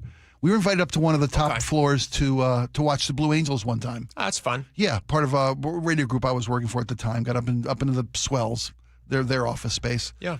You watch the Blue Angels fly like below you between the buildings of downtown Seattle. It was immensely cool. That is pretty sweet. I've never got to. You keep hearing about the ladies' room at the Columbia Tower Club. Yeah, I wouldn't know about that. Me neither. I've never even been to the club, let alone the ladies' room. Yeah. Those are two places where they don't want me. Both same. Both same. They say stay out of this club and the ladies' room. There was what school was it? The International School. This is the Bellevue International School. Bellevue International School. Right. They had booked the club for their prom. For their prom, yeah. And now because it's closing down, they say they're scrambling because it's getting close. I mean, look at the sunny weather we got out there. That's an indicator. It's almost summertime for these kids. You're probably Not really, but probably kinda. less than 2 months away from prom, right? You're a month and a half away from prom. What is date. prom? June. Theirs is on June. They say Okay. June 6th. Yeah, so okay, whatever about it is 2 today. months away. So yeah, pretty close. Is that 2 months? Yeah. April, May. You're right. It's exactly 2 months, approximately. 2 days less, but still about 2 months. I'd count that as 2 months. How do you find it? How are you supposed to find another venue worth being at? Yeah. You know, everything's booked out. You got to book early. They don't got a gymnasium. They could just do it at their school. They probably could have, but they wanted something memorable, special. I wonder about that. Like, why don't they ever have? I think I probably know the answer to this, but why don't they ever have reunions, high school reunions at your high school venue? It's always an off-site. I went to my 20th and I skipped my 40th. Was any of them at your high school? Off-site. That's not fun. I don't want to see these people. Right? I would have Everybody's loved to fat. go back to my school. I don't want to see them at a different place. I want to be in the gym. I would have loved that. Yeah, where you grew up playing basketball and Yeah. everybody goes. Do you ever see the movie? What's the movie? John Hughes. Gross Point Blank. No, Gross Point Blank. Okay, Gross yeah. Point Blank. That's the one. Great premise. Brilliant. Fun idea. Yep. He goes back to his high school reunion in Grosse Pointe, Michigan, Yep. and he's going back there, and he has become. Everybody was like, "Oh, you're a loser in high school. What are you going to be?" And he ends up being like a world-class assassin or whatever. Obviously, it's like kind of a big idea. It's black comedy. Yeah, but when he goes back, he's now, even though he has a very high-stress job, he's now like all stressed out because of this high school reunion. It's in his high school gym, and they're playing the music from the time period and all It's this stuff. brilliant.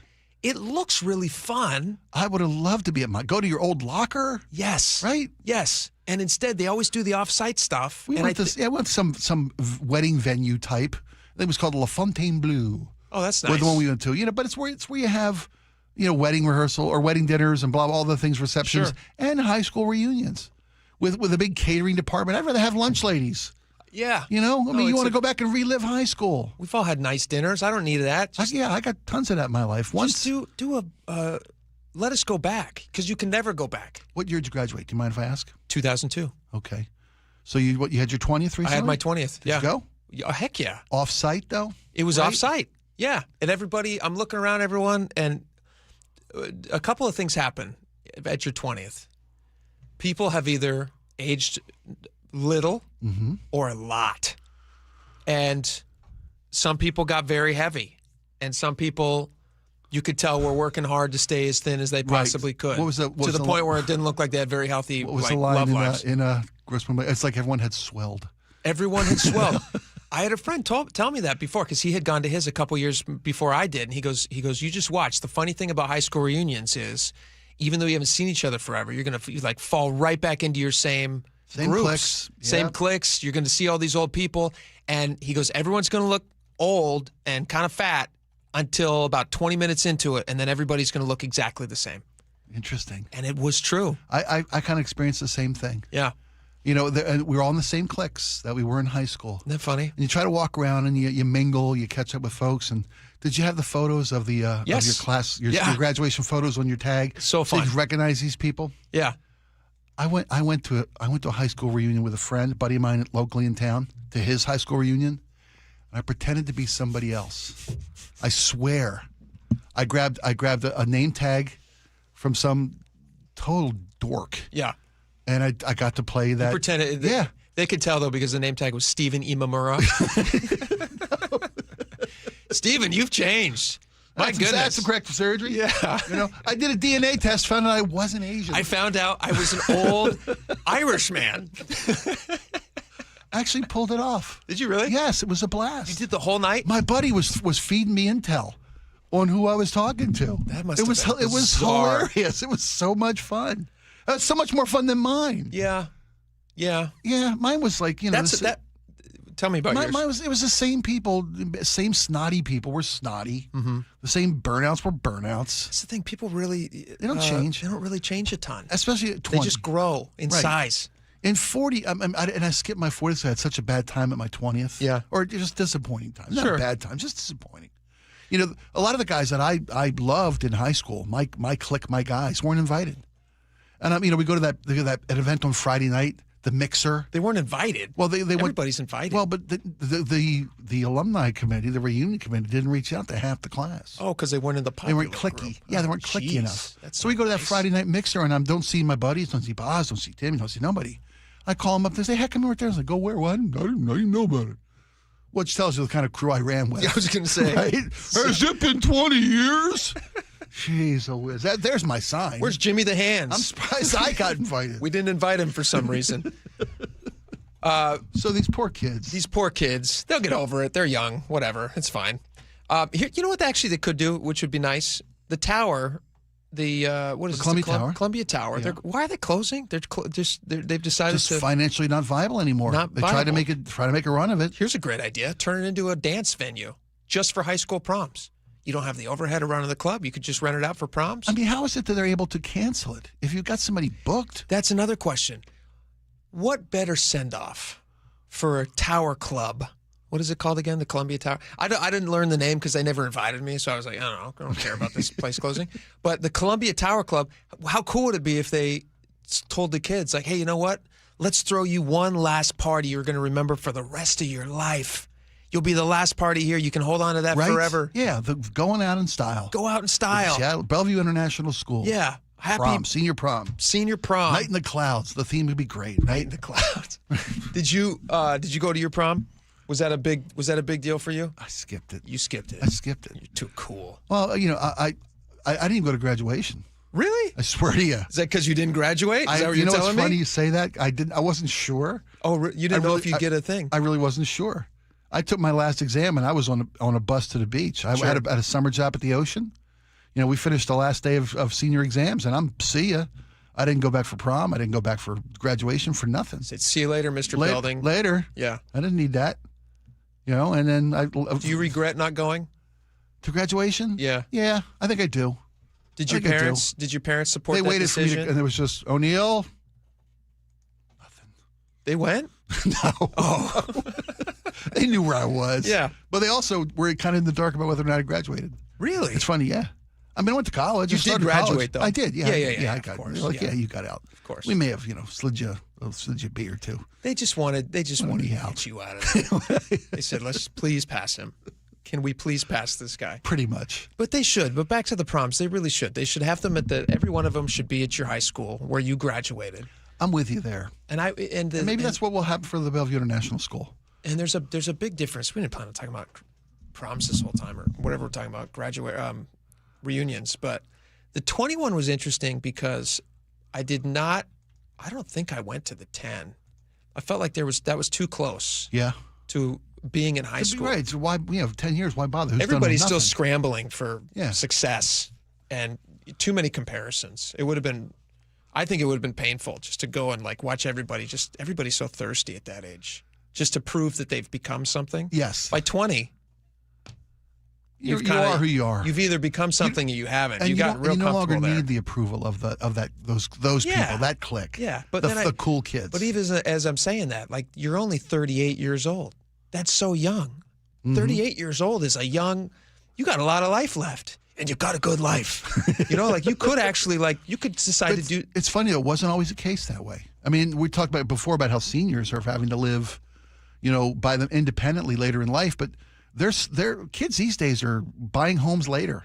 That's kids true. are living with their parents longer. That's true. Boomerang people who've gone off to college and can't find employment in this economic environment, they move home for a few years. They don't move out till they're 30. They don't buy a house till they're 35, 40. A lot of them have jobs. They just, the housing market is so crazy. Right. It's very expensive to buy a house. They need to just build more houses. Why aren't they building more houses? They could. They should. Absolutely should. It's solve a lot of problems. It can be, a lot of this can just be solved by just it's the equivalent of drill, baby, drill. Just build, baby, build. But build these houses. But that's how U.S. got out of the Great Depression. Building.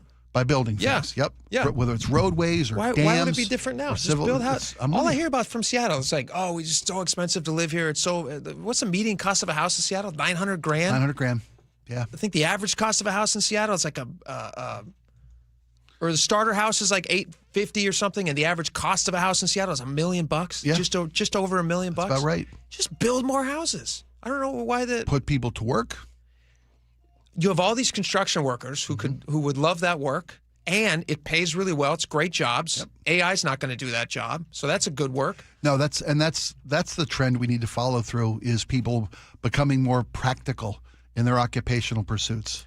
I looked into this recently. Do you know what it costs in time to build a house in Seattle? Or do you know how much time it takes to get approved? Let's say you want to build a house in Seattle. Most people don't have this situation, but let's say you have cash on hand. You want to buy a You're lot. Not even waiting for a bank to approve anything. You just want to go in and just start throwing money at people to build you a house. Do you know how long it takes to get approved for a permit in Seattle to build a house?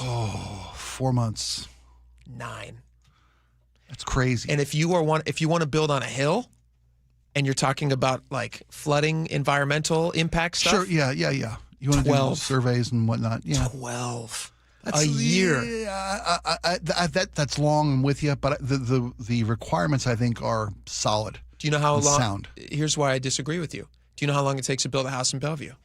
Do you know how long it takes to get a permit in Bellevue? Oh, but the same, I would think. Half that. Really? Yeah. Is it volume of scale? Nope. Is it so many people? Nope. It's just so many different layers of bureaucracy? Seattle has more regulations than Bellevue does. You want to build a house in Seattle, it's Is it because of density? No, it's not density. I mean, of the minds of people. Sorry. Correct. Bad joke. Yeah. No, you're right. It is. It is density. It's density. Cranial density. Cranial density. Yeah. There's a lot of cranial density. For whatever reason, they like to be very close to salt water. Yeah. Is that what it is? I don't know why it is. It softens the calcium deposits. Makes it feel more comfortable or something in there. It decreases. Yeah. If you can hear the ocean, you don't have to listen to the complaints of the citizens. Exactly. You just hold a shell to your ear. Exactly. Yeah. And it's I forget that it's an approximation, but it's like somewhere between 6 and 9 months for the average permitting process in Seattle. In Seattle to build a home. And if you have any environmental stuff, it pushes it up to a year. And then in Bellevue, that same time period is 2 to 6 months. Wow. So Seattle, it's got to be just scale. It's got to be volume of scale. So many more people, the proximity to your neighbors and the impacts that you have. I mean, I can't think of any other reason. I think it's just because Seattle like old paint, lacquered, painted over, lacquer over and over again, just layers of old paint. I think it's just they have a mentality where they want stuff to be really over-governed. Well, they have a lot of regulations that they don't need. Back to your point, man, we can build our way out of this crisis, but you got to start cutting tape. What have we learned from this segment? Build, and have your high school reunion at your gym, where you grew up. Problem solvers. Do you think it's because they're not allowed to serve alcohol on school campus? They can't serve alcohol to kids at the Columbia Tower. Their kids are kids. Well, not the prom, the reunion. Because you want those to be pretty That's a great question. You want those to be a little lubricated. If you just look the other way like you did in high school. Yeah. Could you at least do that much for us? It probably is from liquor rules. It might be. Probably is. Wow. That's a shame. That's a shame. That's where all the kids want to be, is back in that gymnasium smelling them smells. Well, we can't fix everything. We're trying. All right. We got a lot more coming up. Stick around. Well, you know what needs fixing. Maybe we can help here. Yeah, I bet we can. Have you seen the tape on Gavin Newsom's wife? Oh, my gosh. Have you seen this? This audio has gone real viral. People are really talking about this. Well, let's play it when we get back, and then we can try to figure out what she might be meaning, because I can't understand it. Stick around. We'll play it for when we get back.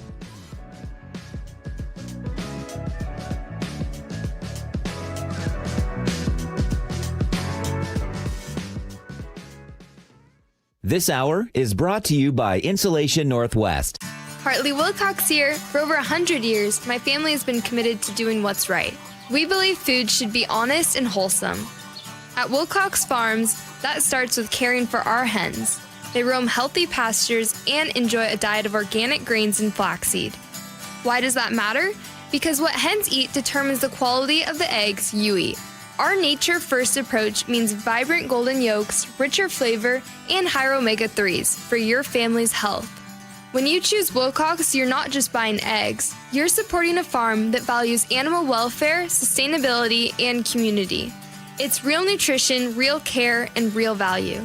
So next time you're at the egg case, look for Wilcox Family Farms eggs. Taste the difference that starts with what our hens eat. Wilcox Family Farms, locally fresh since 1909.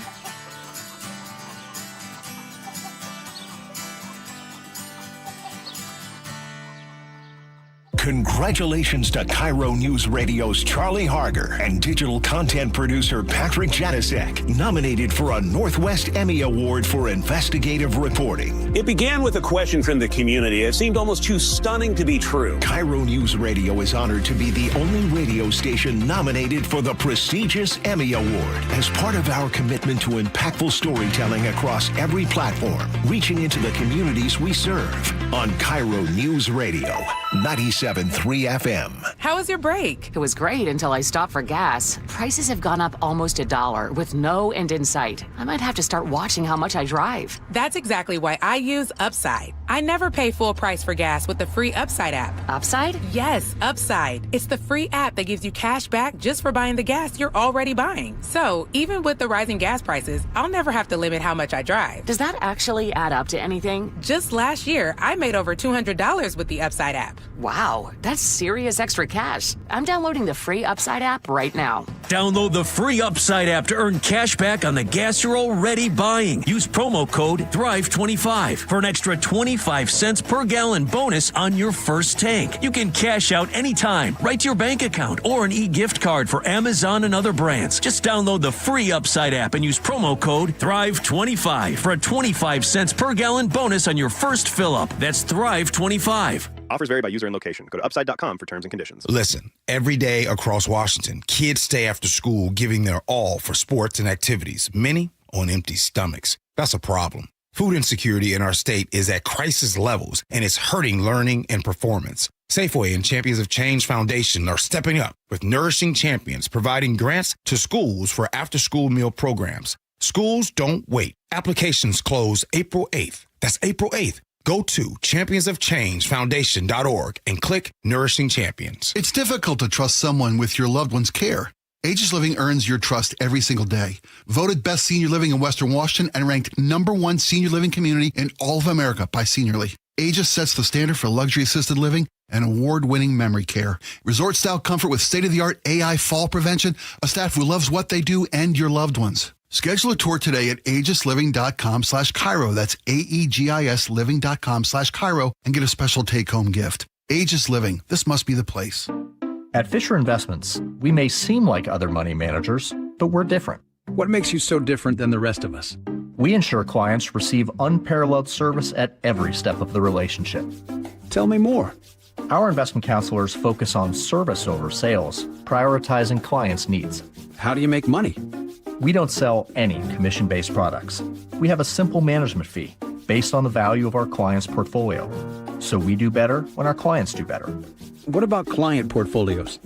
We get to know each client, their finances, family, health, lifestyle, and more, and then we tailor a portfolio based on their specific goals and needs.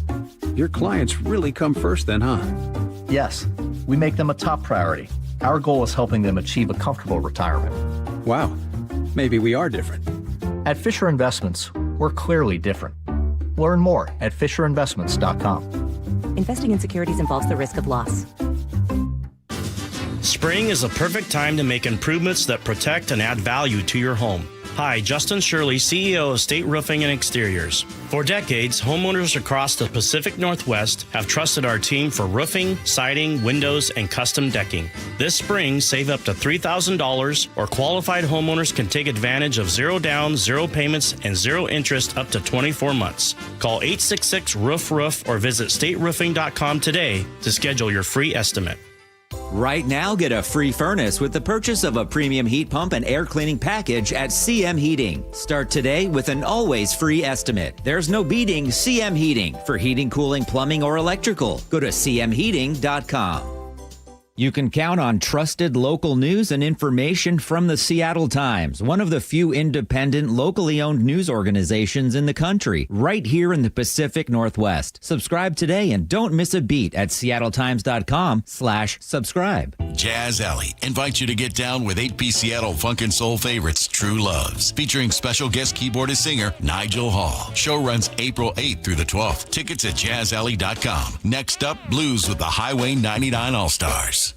KIRO News Radio 97.3 FM Northwest News. Now, the latest from KIRO News Radio and mynorthwest.com. Good afternoon. I'm Aaron Granillo. It is a fragile ceasefire in the Middle East as Iran now accuses Israel of violating the deal by bombing Hezbollah in Lebanon. In response, Iran says it has closed the Strait of Hormuz. Vice President J.D. Vance says that truce never applied to Hezbollah fighters. If Iran wants to let this negotiation fall apart in a conflict where they were getting hammered over Lebanon, which has nothing to do with them and which the United States never once said was part of the ceasefire, that's ultimately their choice. The VP is set to take part in negotiations this weekend in Pakistan. Northwest has lost a mountaineering legend. Jim Whittaker, a Seattle native who became the first American to summit Mount Everest, has died. Whittaker made history in 1963 when he climbed the world's tallest peak. He also climbed Mount Rainier more than 100 times. Whittaker was 97. In the closing bell report, CBS's Jim Crisula looks at the pain at the pump. The average price of a gallon of regular unleaded gas nationwide is nearing $4.20. While rising gas prices are prompting some to rethink summer travel plans, others are taking it in stride. Matt Kushinka was gassing up in Richmond, Virginia. We don't like it. Again, what choice do we have? If we're taking a road trip to see family, you got to have gas in the car. The national gas price average has exceeded $4 a gallon for the first time in 4 years. Jim Crisula, CBS News. Meantime, average gas prices in Washington held steady overnight at $5.39 a gallon. Worldwide, oil prices now plunging about 15% as news of that ceasefire emerges between Iran, the U.S., and Israel. Diesel, though, continues to rise. There is a new record average set today in Washington at $6.89 a gallon. On Wall Street, big gains. The Dow up nearly 3%, 1,300-point gain. S&P up 166. NASDAQ ahead also about 3%, gaining 617 points. Now to the real-time traffic desk. Here's Nate Connors. Thanks, Aaron. Global Credit Union has got the update. 20 to 25 minutes to get through downtown Seattle on North 5. No surprises here. Scattered backups between the West Seattle Bridge and Ship Canal Bridge. You can save a couple minutes at the West Seattle backup if you stay to the right side of the freeway because that left lane is jam-packed with drivers who are lining up to get onto the express lanes. South 5 are looking good. Just a little minor slowing there through the U District. South 405, I'm seeing building volumes heading through Factoria. Another backup forming near the VMAC in Renton. Bellevue to Renton, still less than 20 minutes. Through JBLM, South 5, a brief backup through the main gate. Not slowing you down much. It's just a 35-minute commute between Tacoma and Olympia. And speaking of Olympia, road work on southbound 101 has wrapped up early near Mud Bay Road. In fact, about 2 hours early. Good news for you, that earlier 4-mile backup is now gone. Global Credit Union, where members enjoy no-fee accounts and early payday with direct deposit. Learn more at globalcu.org. KIRO News Radio real-time traffic. I'm Nate Connors. Sunshine the next couple of days and pleasant temperatures in the low to mid-60s. Right now, 58 degrees in downtown Seattle. I'm Aaron Granillo, KIRO News Radio. Your best source for local news. You're listening to KIRO News Radio, Northwest News.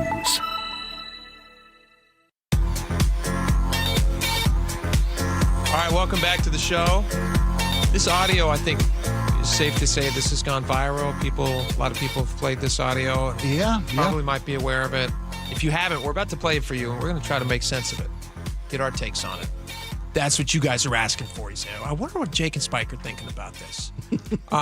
Gavin Newsom, who is the governor of California, his wife, Jennifer Siebel Newsom, she was recently telling the story about she had visited San Quentin prison, and I think she details this in the story, so I'll let her tell this. Yeah, she was speaking at a technology conference, recounting this interview she had done back in 2015. Yeah, in front of these life sentence prisoners. Well, I thought they were young offenders. Maybe I read it wrong. Let me play. Let's play the audio. Let's play the audio. But she's talking about prisoners at San Quentin. All right, here we go. Governor Newsom's wife, Jennifer Siebel Newsom, tells this story that everybody's kind of like, whoa, what happened here? This is an interesting story. We will discuss. Here's the audio. I had to be very raw when we interviewed the young men who were juvenile offenders in San Quentin. I told them about my own loss, where I lost my older sister a few days before my 7th birthday, and I blamed myself for her death. And I share that because that they ultimately were accused of committing these violent crimes and sentenced for life. And I think it shocked them that this, blonde lady who was, interviewing them had a similar story, was perhaps in the wrong place at the wrong time, but wasn't punished the way they were, because clearly it was an accident, but theirs was probably an accident too. So anyway, I share that just because I guess, I quite enjoy spending time with people and being real and unmasking and showing them that it's safe to unmask themselves. Beautiful. Spike, take it away. It's a lot. There's a lot to unpack. It's a lot to unpack, and it's a very. So she is talking. You were right. She's talking to. It sounds like she's, at least from what she's describing, she's talking to youth offenders, but they have life sentences. So these are serious crimes that have been committed that they've been found guilty of. And it's funny. She seems like she's trying to appeal to them. She's trying to be relatable to them. They are incarcerated for horrific acts. I'm just like you. I've done stuff as well. Yeah, mine was an accident. Maybe yours was an accident too, but I don't know if that's going to be the case for the majority of people in San Quentin. Yeah. She says doesn't she say like mine was an accident, yours is likely an accident too? I mean, that's an assumption. It's a big reach on her part. I think probably the majority are not accidents, which is why they're in life sentence prison. This is a woman who, if Gavin Newsom's trajectory plays out, may be president of the United States. Guy's clearly got aspirations. Wow. I mean, guy's clearly got aspirations for the job. Certainly, certainly he's going to run. Right? Yeah, that's what I'm saying. I mean, he may win. You never know how things are going to play out. You never know. So she may be first lady of the United States. And the scrutiny on someone in that position, you look at everything she said and everything she does. And this comment that she made was 10 years ago. Probably pretty ill-advised, speaking to a group of young inmates, assuming the best of them, giving them the benefit of the doubt. Maybe that wasn't warranted. Who knows? It's also a weird. It's a. I don't understand the. Oh yeah, go ahead. Well, I mean, she had survivor's guilt. I think maybe that's what may have been relevant to these young inmates. And her incident what happened was she's in a golf cart at the age of 7. Her sister's hiding behind the golf cart. He kicks her in reverse, runs over and kills her sister. Yeah, she's on a family vacation, right, in Hawaii. This was an accident for Mrs. Newsom, and she's got survivor's guilt. Maybe that's what she was trying to convey to the inmates. I'm sure she has survivor's guilt, but it sounded to me like she was suggesting you were here because of something that happened by accident. Like there's no responsibility in serving the time that you are now serving. Yeah, I hope that's not what she was trying to convey. That's how it comes across. That's how it comes across. Yeah. My point was that it's tough to know how to speak to these moments.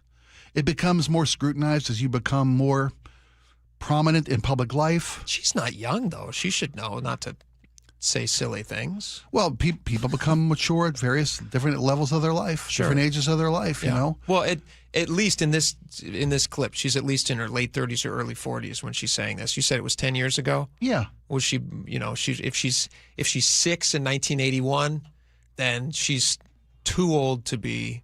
Then she's in her mid-40s 10 years ago. She's in her mid-50s now. Yeah.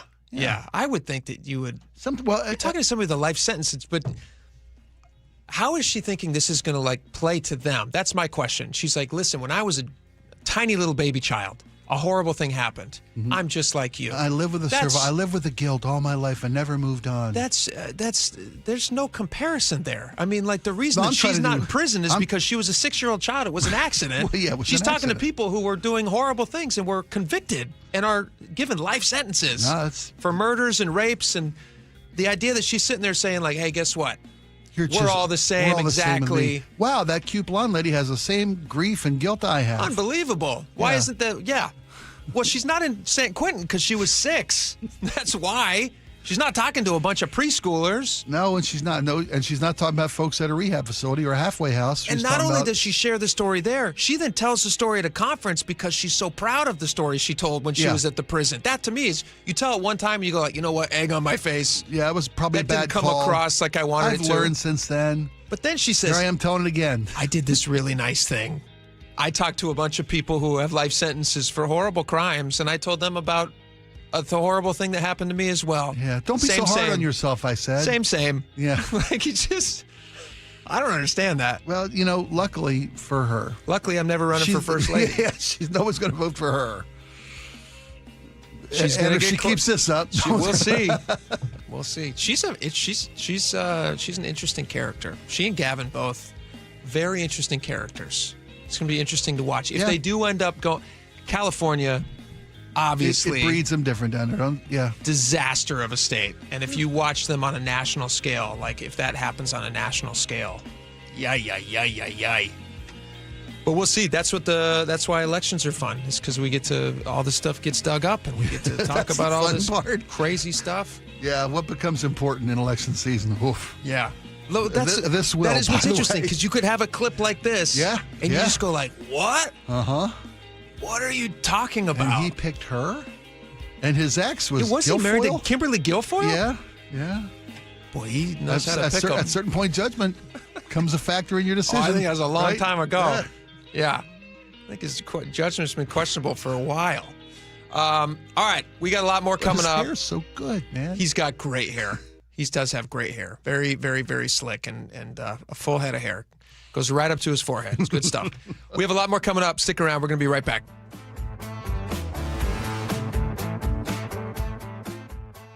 Congratulations to KIRO News Radio's Charlie Harger and digital content producer Patrick Janasek, nominated for a Northwest Emmy Award for investigative reporting. It began with a question from the community. It seemed almost too stunning to be true. KIRO News Radio is honored to be the only radio station nominated for the prestigious Emmy Award as part of our commitment to impactful storytelling across every platform, reaching into the communities we serve. On KIRO News Radio, 97.3 FM. Hey, Jake Skorheim here. April showers bring May. Oh, who am I kidding? We live in Western Washington. The only thing April showers bring are clogged and overflowing gutters, which can damage your home from your roof right down to your foundation. Fortunately, my friends at Valentine Roofing are ready to come to your rescue. Right now, you can bundle and save 10% off your entire job when you add new gutters to any new roofing project. Plus, Valentine offers gutter guards, which help keep the leaves and needles out for good, giving you an additional layer of defense against clogged and overflowing gutters. Having Valentine out at my house and seeing their professionalism and attention to detail, it's no surprise they were awarded the 2025 Gold for Best Roofing Company and Silver for Best Gutter Company by the Seattle Times Best in the Pacific Northwest Awards. Schedule your free roofing and gutter estimate today to bundle and save 10%. You can reach them by calling 206-ROOFING. That's 206-ROOFING. And don't forget, when you see the red Valentine vans, you know you are in good hands.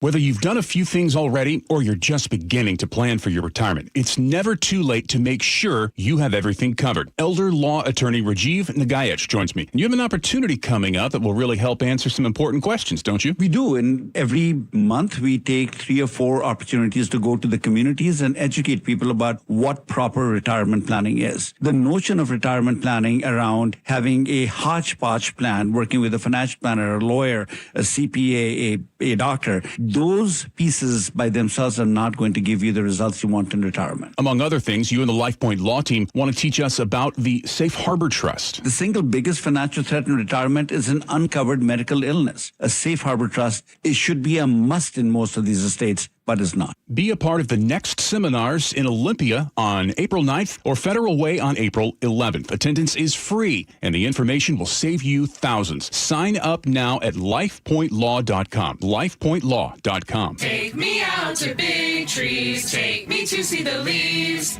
Privacy screens and evergreens. You already know they have thousands of trees. Big Trees for tree sales and transplants. Find Big Trees in Snohomish or BigTreeSupply.com. You know the one question that guys hate to have asked of them by their wives, Nick? I can take a good guess. I know you know 100 of them. This is the worst one. Do these jeans make my butt look big? Whoa. Can't answer that one, right? What I've noticed is whenever you ask me questions like that, I just simply say, oh, I don't know. What do the doctors at Longevity Medical Clinic say? Well, the doctors at Longevity Medical Clinic would tell me that my butt looks great in those jeans now that my hormones are balanced.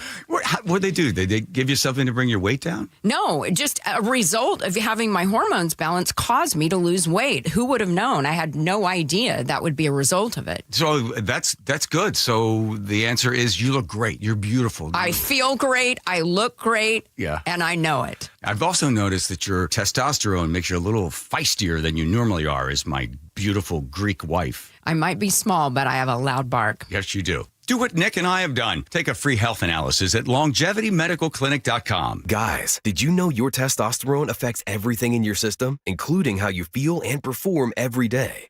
Right now, Revive Men's Health Seattle will check your testosterone for free. Knowing your T levels is the first step in understanding if you have low T. Your testosterone level impacts your energy, libido, sleep, weight, hair loss, mood, and even ED. Maintaining an appropriate T level can change your whole life. Most men start to see changes in their hormone levels in their 30s. Experience and results matter. So what are you waiting for? Get your T levels checked today by local, experienced, and trusted men's health experts. They've helped thousands of men since 2011. They're so confident they can help you, they even guarantee it. Call Revive today and schedule your free testosterone test, free exam, and free consultation. Call Revive Men's Health at 206-529-1111. That's 206-529-1111. Or visit ReviveMen'sHealth.com. Washington's lottery gives out a lot of green to winners in schools and retailers awesomely. Nearly 600 mil to people that play. Another 180 mil to vocational training and education from preschool to college. Now you got the knowledge, a win-win for all of us. Play Washington lottery, lottery, lottery. Play Washington lottery, lottery, yeah. Visit WaLottery.com. Who benefits to learn more. If you're hurt in a car accident, call Harold Car Law Offices right away. They'll save you time and get you more money from insurance while you're able to focus on recovering. Visit carlaw.com. 2 R's in car. Car accident? Call CAR. File with TurboTax on Intuit Credit Karma. TurboTax helps you get your biggest refund, and then Credit Karma helps you do more with it. Start filing today in the Credit Karma app. D.R. Horton's National Red Tag Sales Event starts this Friday, April 10th. Stop by any of its participating communities and find select Red Tag homes at incredible pricing. Visit drhorton.com. D.R. Horton, America's builder and equal housing opportunity builder. I'm Carolyn Osorio, the host of the Shadow Girls podcast, a deep dive into the Green River Killer investigation and the only known survivor. He got both hands on my neck. I couldn't do nothing. Rebecca did do something. It was her tip that proved pivotal in the arrest and conviction of Gary Ridgway. Join us on April 9th for a true crime event, the behind-the-scenes story of how an imperfect witness finally got her reward. Tickets available right now at nwcave.org.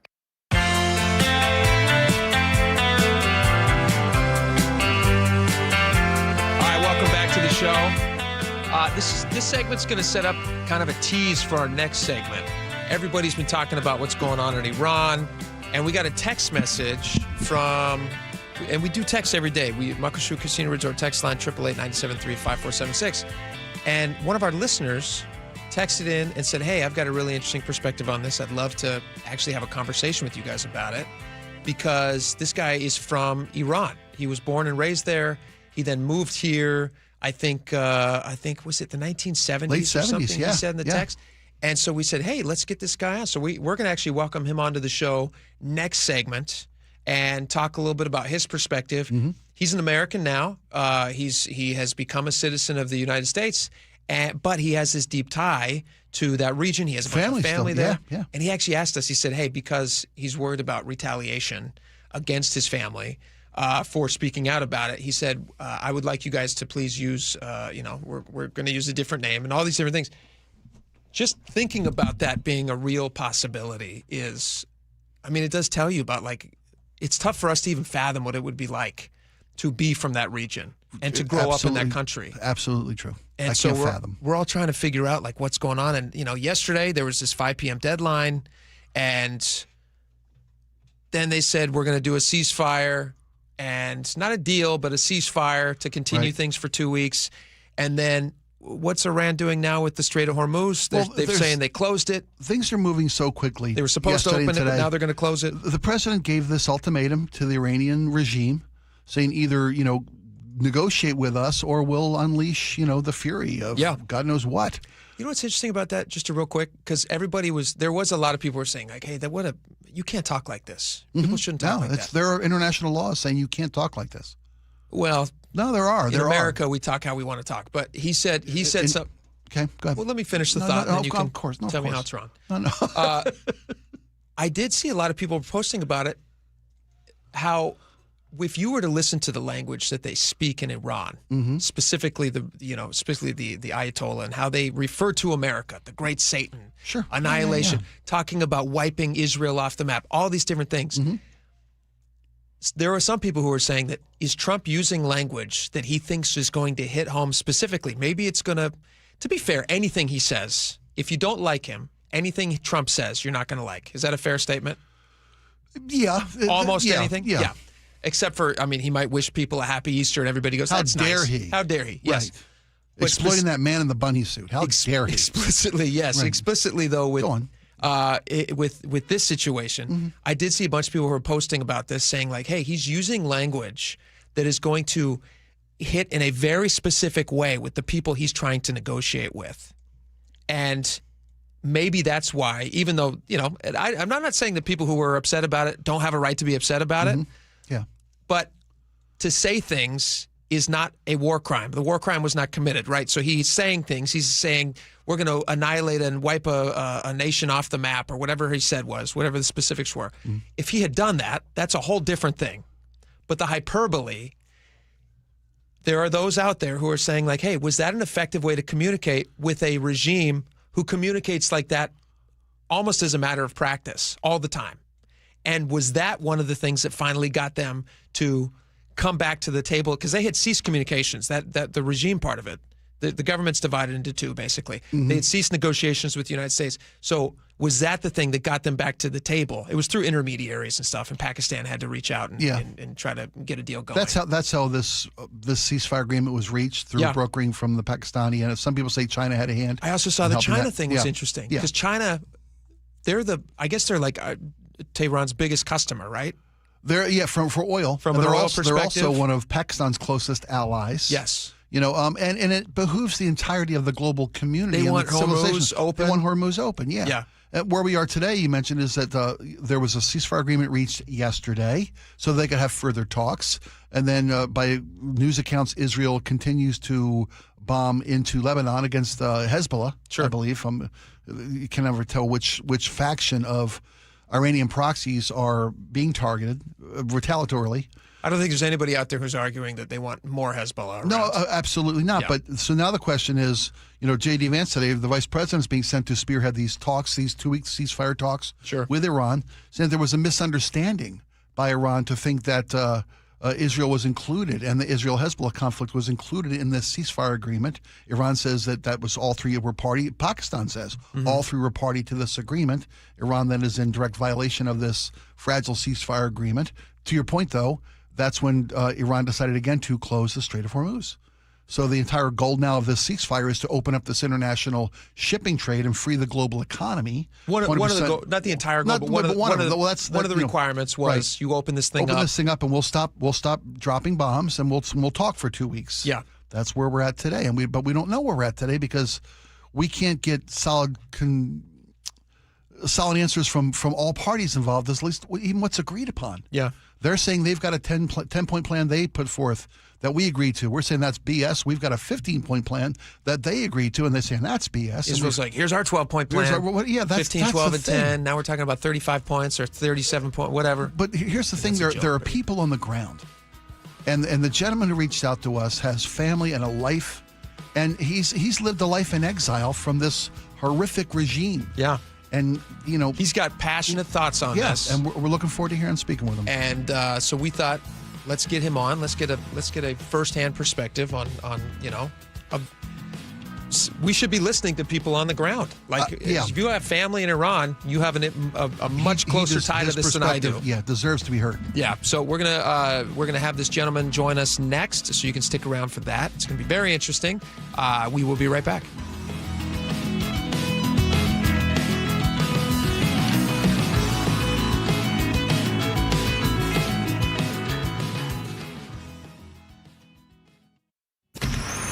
Choke Points with Chris Sullivan. With Choke Points, we try to answer listeners' questions. It can be as simple as a neighborhood stop sign, or it can be as big as the budget for transportation. I don't care. I'll find the answer for you. It's really easy to get a hold of me at mynorthwest.com. We have a direct link there that gets right to me. You can also do it in the app. You can hit me up on the text line. Choke Points, presented by Carter Subaru. Tuesdays and Thursdays on KIRO Newsradio 97.3 FM.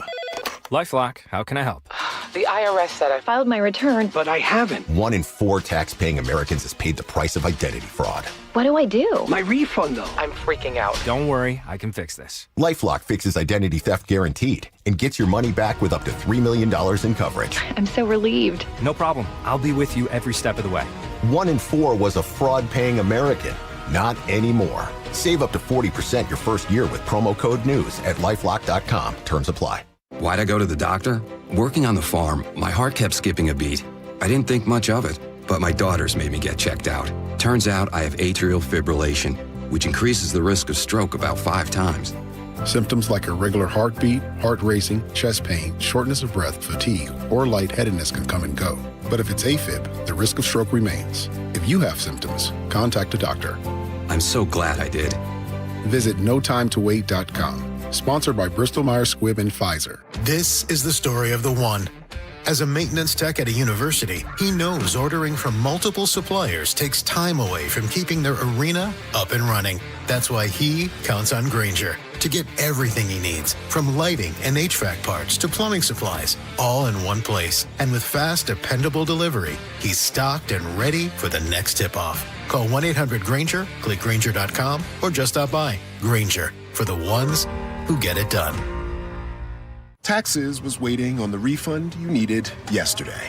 All right, your car repair is going to run about $3,000. Ugh. Now Taxes is getting back on the road with TurboTax and Credit Karma, where you can get your refund up to 5 days faster and get personalized guidance to take every dollar further. Now this is Taxes. Intuit Credit Karma with TurboTax. Deposit a federal refund into Credit Karma Money account and early submission of refund data by IRS required. Terms apply. Banking services provided by MVB Bank, Inc. Member FDIC. Credit Karma is not a bank. Well, there's nothing I hate worse than being cold. And if your house is feeling a bit drafty or the floors of the main level are way too cold on your feet, that's probably because your crawl space and attic don't have enough insulation. It's probably making your furnace work overtime. So now you're spending more money as well. Well, how about a free and easy way to learn if you need better insulation? Just schedule a free corner-to-corner inspection installation of your crawl space and attic with Crawl Pros. It's exactly what I did. They'll show up to your house. They'll go where you don't want to, certainly where I didn't want to, and they'll tell you if you got any problems with your crawl space, your attic, and especially your insulation. If they do discover your home is under or improperly insulated, they'll show you all the utility rebates as well to help you get that work done correctly and affordably. If you're a PSE customer and your home was built before 1990, you could receive a rebate to cover up to 95% of the cost. Make your home more comfortable. Save on your energy bill with Crawl Pros. If you're worried that anything's going on in your crawl space or attic, critters, mold, water, plumbing issues, call Crawl Pros or go to crawlpros.com. Have something to say? We'd love to hear it. Text KIRO News Radio at 888-973-KIRO. That's 888-973-5476. Powered by Muckleshoot Casino Resort. Voted best of Western Washington. Ranked #1 senior living community in America. Aegis Living, Washington's most luxurious assisted living and memory care. Schedule a tour today at aegisliving.com/KIRO and get a special take-home gift. Aegis Living. This must be the place. How does your roof look after this winter? Justin Shirley, CEO of State Roofing and Exteriors. Spring into action today. Save $3,000 on a new roof, siding, deck, or windows. Call 866-ROOF-ROOF or visit stateroofing.com. Your best source for local news. KIRO News Radio. KIRO FM and HD1. Tacoma, Seattle. Northwest News. This is CBS News on the Hour. Your home for original reporting. I'm Jennifer Kuiper in Beirut. Lebanon's health ministry says that Israeli strikes have killed 182 people, the highest single-day death toll in the Israel-Hezbollah war. Iran says as a result of the Lebanon attack, the Strait of Hormuz is closed. CBS's Elizabeth Palmer in Tel Aviv reports. In effect, Iran is already acting as if it's being accorded control of one of the world's most important energy arteries. And it's clearly trying to make the most of it. It's an ominous sign for Iranians who were hoping this war would help get rid of a regime that they really despise. Now they fear it's about to become not only more self-confident, but more powerful and more brutal. This as a fragile ceasefire is in effect between the U.S. and Iran, with Iran now accusing the U.S. of violating the terms. Vice President J.D. Vance. We have the Iranians promising to open the Straits of Hormuz, and we have a negotiation that's supposed to start this weekend. That's the truth. I think it's a good first step. We're going to see if we can make more progress here in the days to come. Gas prices are still rising. CBS's Jim Krasula. The average price of a gallon of regular unleaded gas nationwide is nearing $4.20, while rising gas prices are prompting some to rethink summer travel plans. Others are taking it in stride. Matt Kushinka was gassing up in Richmond, Virginia. We don't like it. Again, what choice do we have? If we're taking a road trip to see family, you got to have gas in the car. The national gas price average has exceeded $4 a gallon for the first time in 4 years. Jim Krasula, CBS News. The man accused in the Gilgo Beach murders on Long Island has admitted to the crimes. Rex Heuermann changed his plea to guilty, telling a judge he would cooperate with the FBI. CBS's Bradley Blackburn in New York. In a packed courthouse Wednesday, Heuermann admitted to strangling the women and dumping their bodies. Their relatives were there in court. On behalf of my mother, I accept this plea. I'm thankful that we came to a conclusion that brought peace to everybody. A federal judge hands down a sentence of 15 years in prison to a Jasmine Sangha who pleaded guilty to selling Friends star Matthew Perry the ketamine that killed him in a 2023 overdose. Sangha, referred to as the ketamine queen, is the third defendant to be sentenced of the 5 people who've pleaded guilty. Mark Aragos is her attorney. There's no way that Jasmine is 5 times more culpable than the person who injected Matthew Perry with the drug or the doctor who got the drug. 1 person has died and at least 2 people are missing after the partial collapse of a Children's Hospital of Philadelphia parking garage that is under construction. This is CBS News. The stars shine brighter on CBS Mornings. This is a slam dunk. So cute. Gail came in singing for me today. On CBS Mornings. Coming up, a report from Kent where there were 3 murders in just one night. That's after Nate Connors at the Real-Time Traffic Desk. And this one's brought to us by Day and Night Plumbing, Heating, Cooling, and Electric. We're looking at our usual 2 o'clock backups forming out there, including Everett, eastbound 526, bumper to bumper leaving the Boeing plant over to I-5.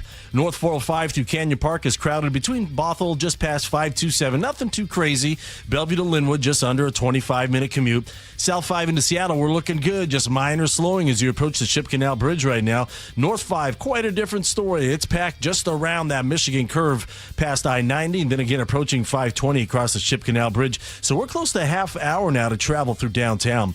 Bellevue to Renton on 405, less than 20 minutes. Federal Way to Seattle, 35 minutes. And Tacoma to Olympia, also a 35-minute commute. This month, when you install a new AC or heat pump, you'll get a free furnace from Day and Night Plumbing, Heating, Cooling, and Electric. Schedule today at dayandnight.net. KIRO News Radio, real-time traffic. I'm Nate Connors. KIRO News Radio, 97.3 FM, Northwest News. Now, the latest from KIRO News Radio and mynorthwest.com. Good afternoon, I'm Aaron Granillo. 3 people are dead following a violent night in the city of Kent. KIRO News Radio's James Lynch has more. The first incident happened just before 10:30. 2 men in their 20s shot in the backyard of a home near Kent Ridge High School. Neighbors heard an argument, then gunfire and cars speeding away. Kent Police Chief Rafael Padilla. We are going to work relentlessly to identify who was involved and bring them to justice. About 2 hours later, a man was fatally stabbed outside a convenience store on West Meeker Street. Police say the cases are unrelated and so far no suspects in either. James Lynch, KIRO News Radio. City of Tacoma now on a temporary hiring freeze. Here's KIRO News Radio's Jillian Raftery. That includes internal promotions, and it's going to run through the end of the year. The city, like many others, is grappling with rising costs and lower than expected revenues. They say this freeze is proactive to help protect against budget deficits. A hiring freeze in 2024, the city says, saved about $4.8 million. Jillian Raftery for KIRO News Radio. Washington's Attorney General Nick Brown is cracking down on illegal tire dumping. 2 people now facing charges for dumping more than 1,000 tires in Capitol State Forest. Brown's office says tires contain a chemical lethal to salmon. Mercer Island business owners say they're seeing more customers now that Sound Transit is carrying light rail passengers across the lake. KIRO 7 TV's Brooke Griffin has more. David Huffman owns Sean's Cafe and Bakery on Mercer Island. Huffman says he's already seeing a steady increase in sales. I see maybe 1 or 2 every day who said they came on light rail. Sound Transit's Cross Lake Light Rail stations on Mercer Island and Judkins Park opened less than 2 weeks ago.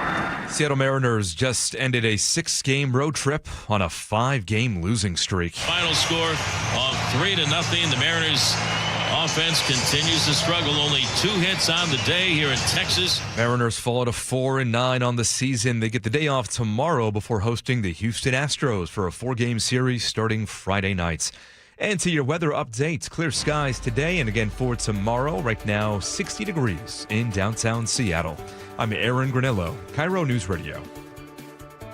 Your best source for local news, serving Western Washington and the world with a KIRO News Radio app. Always streaming live on your smart speakers. You're listening to KIRO News Radio, Northwest News.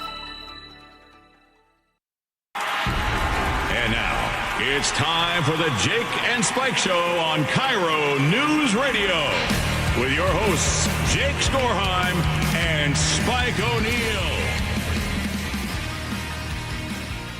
All right, welcome back to the show. This is very interesting. We have a guest on with us right now whose name is MB, and he joins us on the show. MB, welcome to the show. Thank you. Appreciate it. I was born in Iran, and I've been here for more than 50 years. Okay. Did you say 50? Yes, that's 50. Okay. 50 years. So we're very interested. The reason that we have you on right now is we get a lot of text messages to the show. We get a lot of people who, have thoughts and opinions, and we do the text line every day. You sent us a message yesterday. It kind of rose to the top of the list because of your connection to Iran. Obviously, all this international news that's happening right now. Spike and I have been discussing it the last few days, but what prompted you to reach out to us? Just as a Persian or Iranian, it is our job to educate the world about our country and about our heritage. The problem is there's a lack of information out there due to major media is not talking about all of the killings that happened in Iran or what the people of Iran want. There are a lot of people who have opinions that don't live there, yet they have lots of opinions about it. And this is something that we as the Iranian people want. We have suffered for 47 years, and I have a little note, if I may, kind of read off to let you guys know if you would be okay with that. Please. And you can, just do as you like with it. Since 1979, nearly 90 million Iranians have lived under a regime that does not represent their will. The Iranian people are not the same as their government. They are a young, educated population that wants freedom, dignity, and the right to choose their own future. Many have risked their lives protesting, facing imprisonment, hangings, and violence simply for demanding basic human rights. When some Iranians look to countries like the United States and Israel, it comes from a place of desperation. They want their voices heard and the struggles recognized. This is not about politics alone. It is about people who feel trapped and are asking the world not to forget them and to stand with them as they seek freedom and change. We want this. My family tells me when we can talk to them, if we can talk to them, in riddles, they tell us, please continue bringing us some fries. MP, fries meaning the bombs. Let me get in here and ask some questions for you. Sure. And thank you for your statement. Beautifully written and expressed. Thank you. What was it originally that brought you to the United States? You were here. You said you've been here about 50 years. Is that right? Correct. I came to the United States because I wanted to study, and I came on a visa, not as a refugee. I paid my way in. I did my paperwork. I came legally here, and I wanted to become a fighter pilot. Unfortunately, while I was in flight school, normal flight school, private flight school, the hostage situation happened in 1979. Oh, wow. And I was kicked out of flight school. I was named as a terrorist. So for 50 years, I've been struggling to take that label off of us. And even though I have a very, very secure job in a very large company in Puget Sound, and I deal with all kinds of different things, I still get my physical at the airport, and I'm not kidding. I still am, because my passport is blue, it says American, but inside it says made in Iran. Yeah. Darn it, And so we still live with that stigma. And yet we've none of the Iranians, true Iranians, have ever committed any crime like that. These guys are not Iranian that are running the country, and they're doing it by force, and they're shooting children as small as 6 months old. Yeah, with high-power rifles. The stories that are able to get out of Iran are just harrowing and awful. Horrifying. Can you tell me a little bit? You mentioned just a second ago that you were speaking to your family back there in riddles. Can you explain that? Because I think that's a concept that we here in America, where we have free speech, we can't even grasp that. We've heard from some of the folks who've been able to talk to their family because they may have a Starlink or whatever. And the ones that don't, if they can get it through, and I'm not saying we can always talk to our family, if they can talk, some people have told us when their family's talking to them, they say anything about the government, someone comes online and says, are you going to shut the blank off, or we're going to shut you guys up? And they mean that. When they do that, they will come into your home, they will slaughter everybody, they will kill everybody. They're not playing. And right now there are many children, about 13 to 15 years of age, are on death row for just simply asking for freedom. And they are hanging them every day. So we want the bombs to continue. We want this to continue. MB, now it's been stated by our administration that regime change is not one of their goals. We want regime change. I don't care if they want it or not. I understand. I'm not understanding. And I think it's universally agreed upon that this is a horrific, murderous regime. The entire world is in agreement on that. But let me ask you this. Is regime change even a possibility? Is it a realistic expectation? Yes, they've been decimated with all the bombings going on. Every day we get notifications through channels that we, talk to other people, or Instagram, or if someone can get something out through Starlink. They're getting eliminated one by one. There's hardly anybody left. But my question to America, or whoever that is involved in this situation, is if you have someone that murdered your children, would you continue negotiating with them? Murderer, still a murderer. Yeah. Every one of those people are murderers. They have blood on their hands. They've taken billions of dollars out of Iran. So are you going to continue negotiating? Maybe President Trump is forced to negotiate with them because he wants to negotiate with them. But you cannot, at the end of the day, you cannot negotiate with a murderer. What do you think about this 2-week ceasefire? What do you think happens at the end of this? We know this, that most Iranian families are getting messages to their families here or abroad that if the bombs are stopped, these guys are going to strengthen up. The regime currently in power? Yeah. And some say that they are talking to Ghalibaf, which is the guy who was the head of the parliament.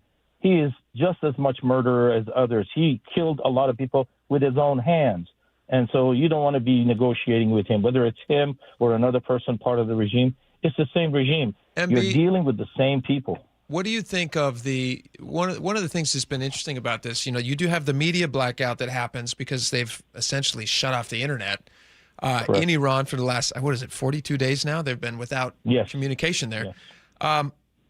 So trying to get reliable information about what's happening on the ground is obviously very difficult. And as you're watching the coverage of this in the news, what are you noticing about like mainstream media outlets, the way that they're covering it? What's your take from that? Let me correct you on that. They're not covering it. No one on the left, no one. President Obama, President Biden, Kamala Harris, they all talked big. Not one of them said anything about the people getting killed. All they can say is no war because they want to go against President Trump. People in Iran are naming streets after President Trump, after Lindsey Graham. They're naming streets illegally. They're doing it. We want this. So please, if you don't live there, if you've never lived there, back off. Stop telling the world no war. We don't want this to happen. I don't want boots on the ground. None of the Iranians want any Americans to get killed. We do not want that to happen. We love America. We love the fact that the Americans are helping us.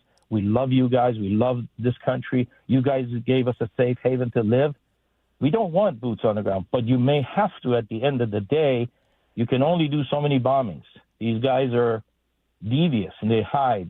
We are talking right now with our guest, MB, who is a listener to the show, and he's also from Iran originally. MB, you're speaking with us anonymously because you've got family still in Iran, and you know that any kind of dissent against this horrific regime is often dealt with cruelty, if not death.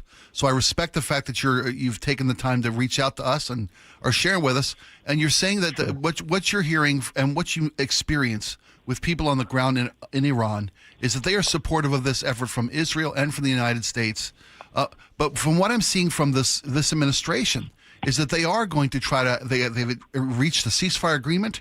They're going to work with the current regime, which they have no intention of replacing by their own account. So, I mean, and I know you say the people of Iran want this. Of course they do, but I don't see a way that this happens. As it seems now, Iran now has control of the Strait of Hormuz that they didn't have prior to this engagement. They're going to have more money because sanctions have been lifted. This regime, more money, more control. I don't see how continuing this air strikes, this air campaign is going to achieve the goal that I believe you, that Iranians want this. I just don't see how this is possible. It is possible. You have to believe in President Trump. He's a great, great poker player. He's not going to tell you what he's going to do, and he's going to do it. We believe in him. He told us help is on the way. Lindsey Graham told us that he's going to help us get this thing over with. We will. Whether, the Democrats or the Republicans or the Tea Party or whoever it is don't like it, too bad, so sad. If even the United States pulls out of this thing, Israel's not going to pull out. Israel's going to change the regime in Iran. If even America can't do it or won't do it. We want regime change. That's just the end of the day. That's it. There is no negotiation. There is no saying, okay, because you've been a good boy during the ceasefire, we're going to let you continue doing what you were doing. They have drained our resources. We have so many natural resources. We have so many minerals, so many rare earth stuff in there. We will pay back everything we've spent from your armament and everything else. We will pay for all of that. In fact, during the second pilot that was down, in that area, the people in that area are very ancient people. They went out with droves with their cars, blocking the road so the IRGC could not get to the second pilot. That's how much we want. I had heard that story too.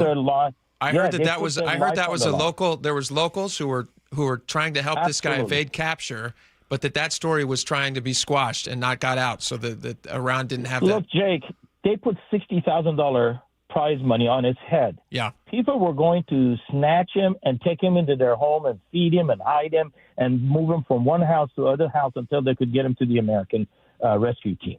That's what they were planning on. They don't want the money. They want their freedom. Yeah, they want the freedom. No amount of money will give you your freedom. I respect your perspective on this, and I believe wholeheartedly that everybody that you know and all the citizens of Iran, I believe that you want this. It's what the world wants. But you talk about Trump being a poker player. Yesterday, he went all in. And it seems from the perspective of somebody just watching from the sidelines, Iran called his bluff. He threatened. Let me finish. No. He threatened complete annihilation, right? Correct. And come the deadline, we're going to talk some more.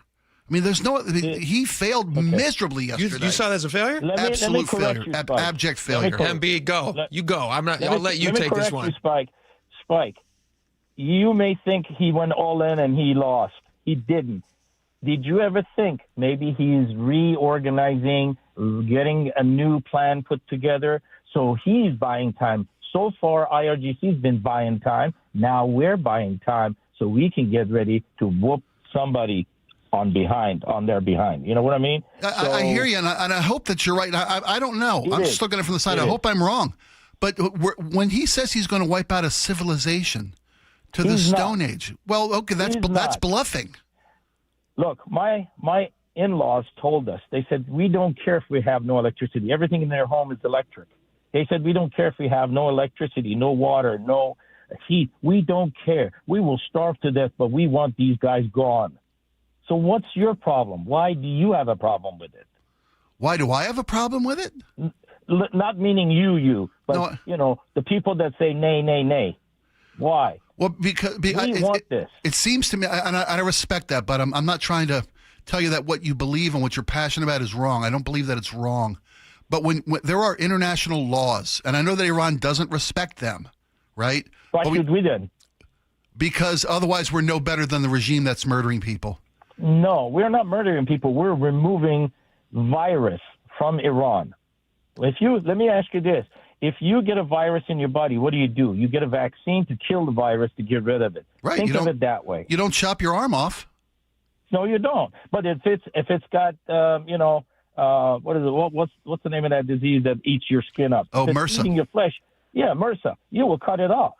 You're not going to let it go all the way, are you? I wholeheartedly agree with you, buddy. Well, listen, MB, I know that we're running short on time, and I can't tell you how much I appreciate. You guys can keep going if you want. Well, I think we're not going to. No, it's fine, and I will. But no, MB, we're not going to come to an agreement because I think this. It's hard to convince Spike. It is hard to Thank you. Well, it's hard to convince me. It's hard to convince military experts. It's hard to convince members of our own U.S. military today, who doesn't get in with threatening to wipe out a civilization, to take out civilians. They're not going to. Let me finish. When President Trump puts a deadline and a red line in the sand, and so we're going to wipe out every bridge, every electrical plant, every desalinization plant. I understand that you've got firsthand experience with people who are willing to make that sacrifice to get rid of the regime. I understand, and I believe that's how you feel, and I believe it's true. It doesn't make it what the international community will support. And I don't think it's the right thing to do because there are people who will suffer, and there's no plan for regime change. This regime seems to have come out of this stronger than when this conflict started a month ago. That's not true. Is that true, in your opinion? No, they're not strong. They're very weak right now. They're on their last leg because we've cut off all of the major guys that were players. They're dead. In fact, that's not stronger. They're dead. Yes. They're dead. Exactly. In fact, they just am I wrong, Spike? Themselves, they're fighting. They took President Pezeshkian and they put him on a house arrest because now they're fighting amongst themselves. They're suspecting each other of being a Mossad or a CIA agent, and that's fine. Let them kill each other off. It's like two mafia groups. They're against each other. Let them kill each other off. That's okay. Have the regime those that have been killed in the regime been replaced? Well, we're on, like President Trump said, we're on the third batch. Have they been replaced? A new one. Well, because they take a lower ranking guy and move him up. Who's more radicalized? Who's more willing to go along with the mission? Well, they're not gone. They're replaced. They've got more. They've got more money than they had before this started. They've lifted sanctions against Iran. Where are you getting the more money? People are calling it is called a permanent temporary job, because the minute they take the job, Israel will take them out. And someone else will take their seat. If you guys don't take them out, they will. The rest of the country is against them. I understand that, and they have been for 47 years. Iranians. None of these guys are Iranians. Bear in mind that, Spike. I understand Spike, that. Let's give MB the last word, since he's actually from Iran and knows what he's talking about. MB, what's your forecast for the next few weeks? What do you think? I think we're going to have boots on the ground. That's my feeling. I think President Trump is making a plan to put boots on the ground and have to go in there and surgically remove some of them, because there are places in city of Yazd that it's a major city under granite, 500 meters underground, that they have railroads and they pop out, they lob a missile. That's why their missiles are still coming, because they're hiding this stuff. They're hiding them in tunnels, like regular tunnels that people drive through, like the Seattle tunnel, like that. They're hiding trucks in there. So you can't go in there, take out the tunnel with people in it. So every time they pop their head, we're popping them. But we need to go in, and we need to, by the way, we need to get that 400 kilograms of uranium out of there, or they're going to make 11 bombs. They were in the process of making it. We know that in Iran. I have family that two of them live close to two of the reactors. So you guys don't have the first-hand information. That's why, MB, that's why you're here. That's why I'm so happy you reached out to us, and I truly thank you for making the time and for reaching out, and maybe we can check in again as this thing progresses. Would that be okay with you?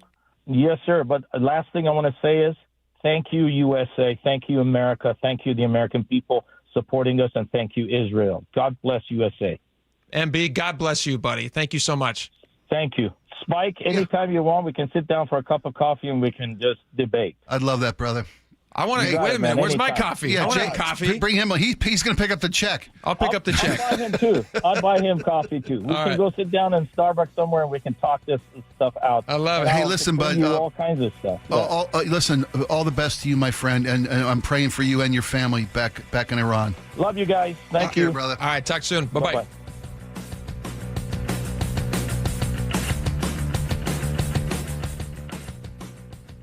Local news from local voices you trust. Flights out of Joint Base Lewis McChord. KIRO News Radio. Questions about whether the Pentagon is deploying special forces to the Middle East. The news you depend on. Gas prices up 25 cents in the last week. Conversation. Then all of a sudden, Trump comes out, hey, we're having productive talks. And your Super Bowl champion Seahawks. Touchdown, Seahawks! KIRO News Radio 97.3 FM. Streaming everywhere on the KIRO News Radio app. This hour is brought to you by Davis Law Group. Remember that time we were driving through France and for some reason we didn't have GPS? Oh, for some reason? That reason would be that you didn't plug your phone in because you didn't have a charger. Yeah, because I let you borrow my phone so you could call your mother, and you're on the phone for like 30 minutes telling her where we are. But that aside, we didn't know where we were going. We did fight a little bit because we didn't know where we were going. I think that Longevity Medical Clinic is like the GPS for us. They tell us which turns to make. They tell us which directions to go, right? They do. And now I feel like the two of us together have a clear path and we have more control over our own health care. Right, exactly. So you don't have to get out of the car and try to find information somewhere. It's all right there. As you're aging, all the little sort of turns you have to make in order to be able to have lots of energy and to enjoy your life.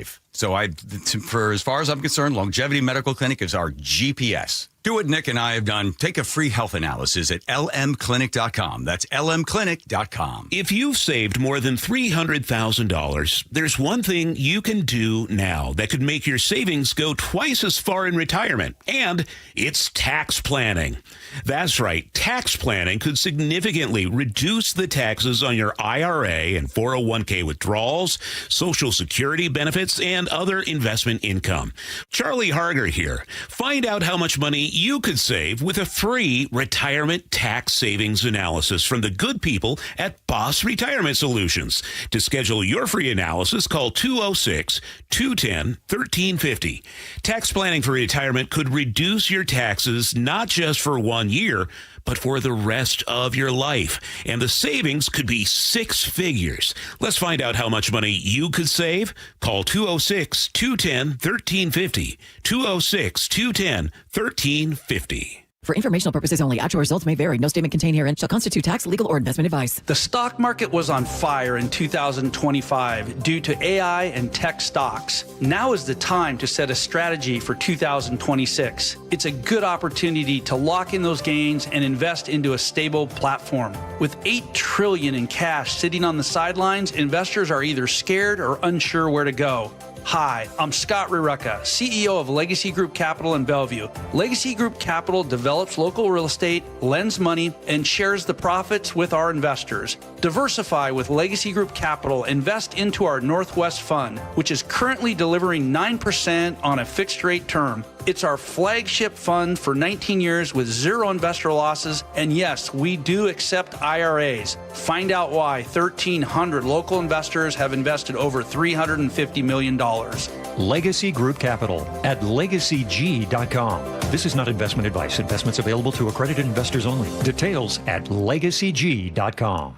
If you're hurt in a car accident, call Harold Car Law Offices right away. They'll save you time and get you more money from insurance while you're able to focus on recovering. Visit carlaw.com. 2 R's in car. Car accident? Call CAR. Are you an HVAC professional in Western Washington? UA Local 32 offers industry-leading pay, advanced training at a state-of-the-art facility, and retirement benefits you can count on. For 135 years, they've had your back. Start building your future at ualocal32.com. Owie, wowie. What's with the water heater's worn out? Way less hot water? Takes a lot longer, too. Sounds like a goner. Worst of all? What? Wasn't planning on it. We can help. Apollo Plumbing. Ready right now to get you in hot water. Same day. Not this day. My budget. How about with easy payments? How much easy? Around $50 a month with approved credit. A new water heater? 50 gallons of 100% hot water delight. For about $50 a month. 51, 52 to be precise. And you can do it today if that's what you need. Is it ever? Apollo installs new ones with code upgrades. Can't beat that. Actually, I can. What? Your same-day water heater replacement includes Wrenchy's worry-free warranty. Which means? Apollo Plumbing covers your new water heater for life. You mean should it ever wear out? Apollo Plumbing replaces it free. And if it needs service? Service is included for our A-list members. Wow! Your new water heater is ready right now at ApolloPlumbing.com. Washington's lottery gives out a lot of green to winners in schools and retailers awesomely. Nearly 600 mil to people that play. Another 180 mil to vocational training and education from preschool to college. Now you got the knowledge, a win-win for all of us. Play Washington lottery, lottery, lottery. Play Washington lottery, lottery, yeah. Visit walllottery.com. Who benefits to learn more?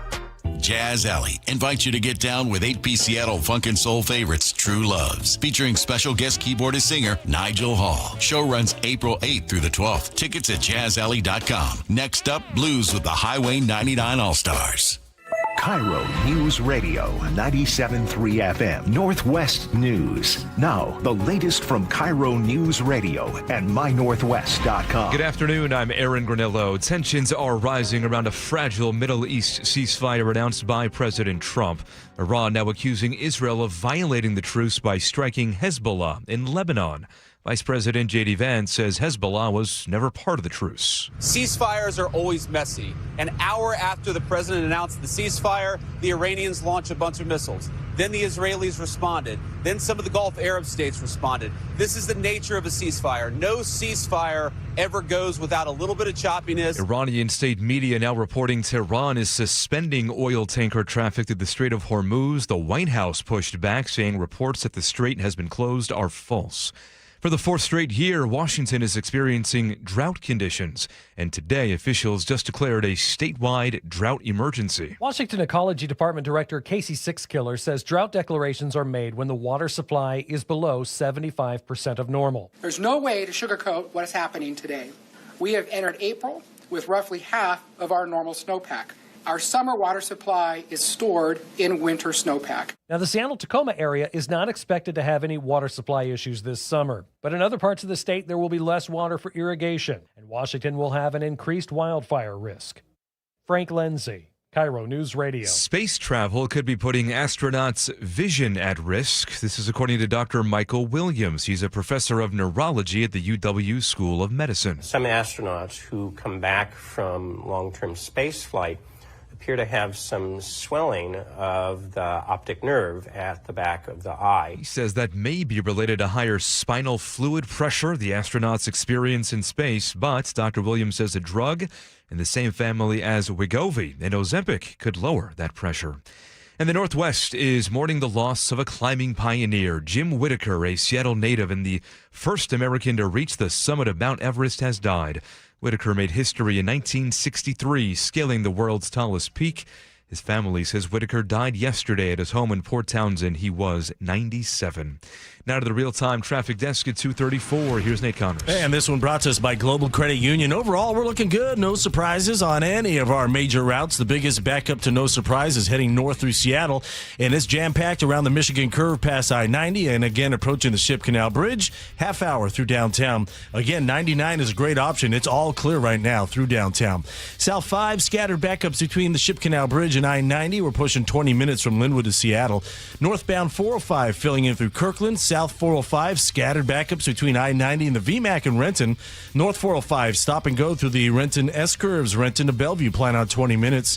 And southbound on 167 right now, getting a little crowded through parts of Kent, and then really heavy through Algona into Sumner. Renton to Puyallup is a half-hour commute. Global Credit Union, where members enjoy no-fee accounts and early payday with direct deposit. Learn more at globalcu.org. KIRO News Radio, real-time traffic. I'm Nate Connors. Thank you, Nate. Now to your forecast. Clear skies today. Highs topping out in the low 60s this afternoon. Slightly warmer for tomorrow and approaching 70 by Friday. Right now, 60 degrees in downtown Seattle. I'm Aaron Granillo, KIRO News Radio. Your best source for local news. You're listening to KIRO News Radio, Northwest News.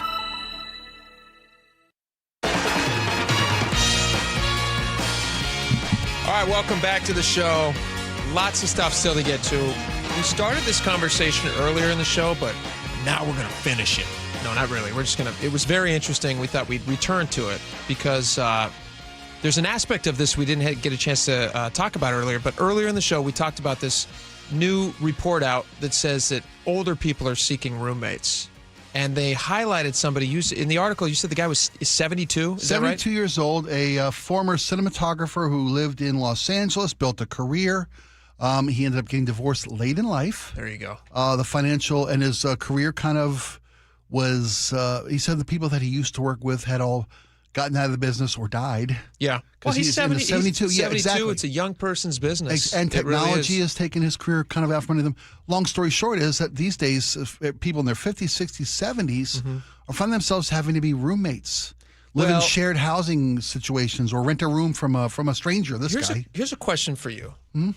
Do you, and this is, I was trying to think, do I know a lot of people in their 60s and 70s, like this article talks about, who are seeking roommates because they can't afford to rent on their own? Mm-hmm. Or is it about just liking the companionship? Like, is this good question? Is this an actual problem for a lot of people? I'm not saying there aren't instances out there like this guy. Clearly, you know, financially, he's in a situation where he needs to seek a roommate. Mm-hmm. I'm sure the divorce has a big part of that as well. Sure.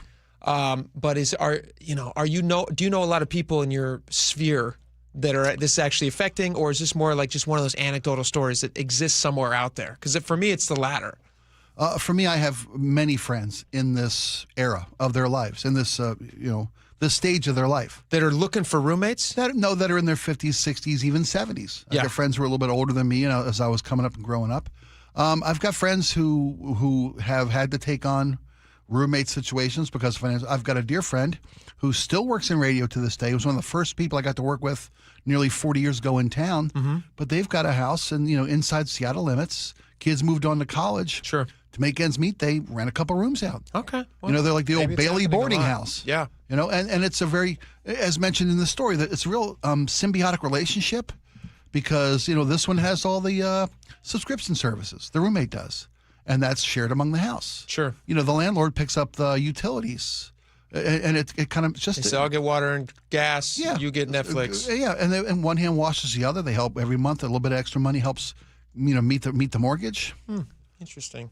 But to your point, though, about it being a matter of loneliness. Lonely For a lot of people. folks, that's what it is. Yeah. Whether it's you lose specifically men, they say in this piece, 45 plus men are lonelier than they've ever been, according to AARP. Now, is that because they were never married, are widowed? At 45, it seems a little early, but when somebody gets in their 60s or 70s, oftentimes you're a widower or a widow. Well, is this? I think if you're not paired up with somebody, if you're a singleton at 45. Yeah, you lived your life single and it was just fine because you had social and friends. 42% of male respondents over the age of 45 said that they felt lonely compared to only 37% of female respondents. So, take that with a grain of salt for whatever it is. Women are much more social as well. Women are much better about maintaining relationships, I think. Men, at least we're loners. I don't talk to a lot of guys. You and I talk because we're paid to. Yeah. But if we weren't paid to do this, I wouldn't give you the I wouldn't talk to 5 people in a daytime. No, I hear you. And we don't travel in the same social circles. Yeah. I've got friends, but not as many as I used to. Sure. They've kind of moved on, moved out of town, whatever it might be. Also, guys don't age as well as women, and so. What do you mean? How so? Well, we all die before women do. Yeah, but we look better to the very end, don't you think? Depends.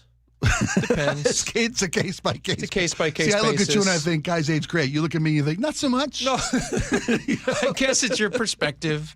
No, it's I do think women they live longer. Yeah, and they do have better social circles. I think you're They're right. They're smarter yeah. about the foods and the things that they eat. Yeah, guys, we eat horrible foods for us because we want it now. And I don't know. Yeah, that actually true. makes me happier. It doesn't make me lonelier. It makes me happier till I get old. And and I have a horrible body, and then I'm feeling lonely.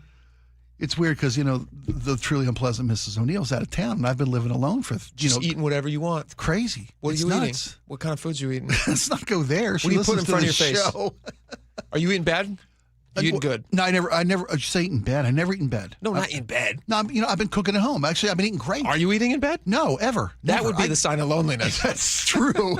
Wrappers everywhere. It's a real mess. If you find yourself over 45 eating in bed, you're something hurt. has happened in life that you have made a mistake.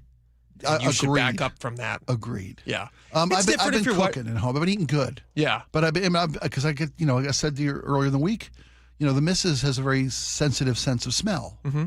And I often can't cook meat in the house because it lingers. Sure. More, and it's unpleasant for her. So I've been doing that. A lot of meat. I made homemade pasta sauce the other night. 3 meats. Boom. Oh, it was great. Sweet. Oh yeah. I feel like one of the extras in The Godfather. I'm shaving garlic with a razor Cutting up blade. the garlic. Oh yeah. We're at the pork here, the beef there, the veal there. It was great. Do you? Would you ever turn to an AI chatbot to fight your loneliness? I know we're almost out of time here, but that's another thing that people are doing. I'm not saying you're lonely. I'm saying if you were a person who was in a situation where you were lonely, would you turn to an AI chatbot? I think it could be a tremendous solution for someone who's got no companionship. Mm-hmm.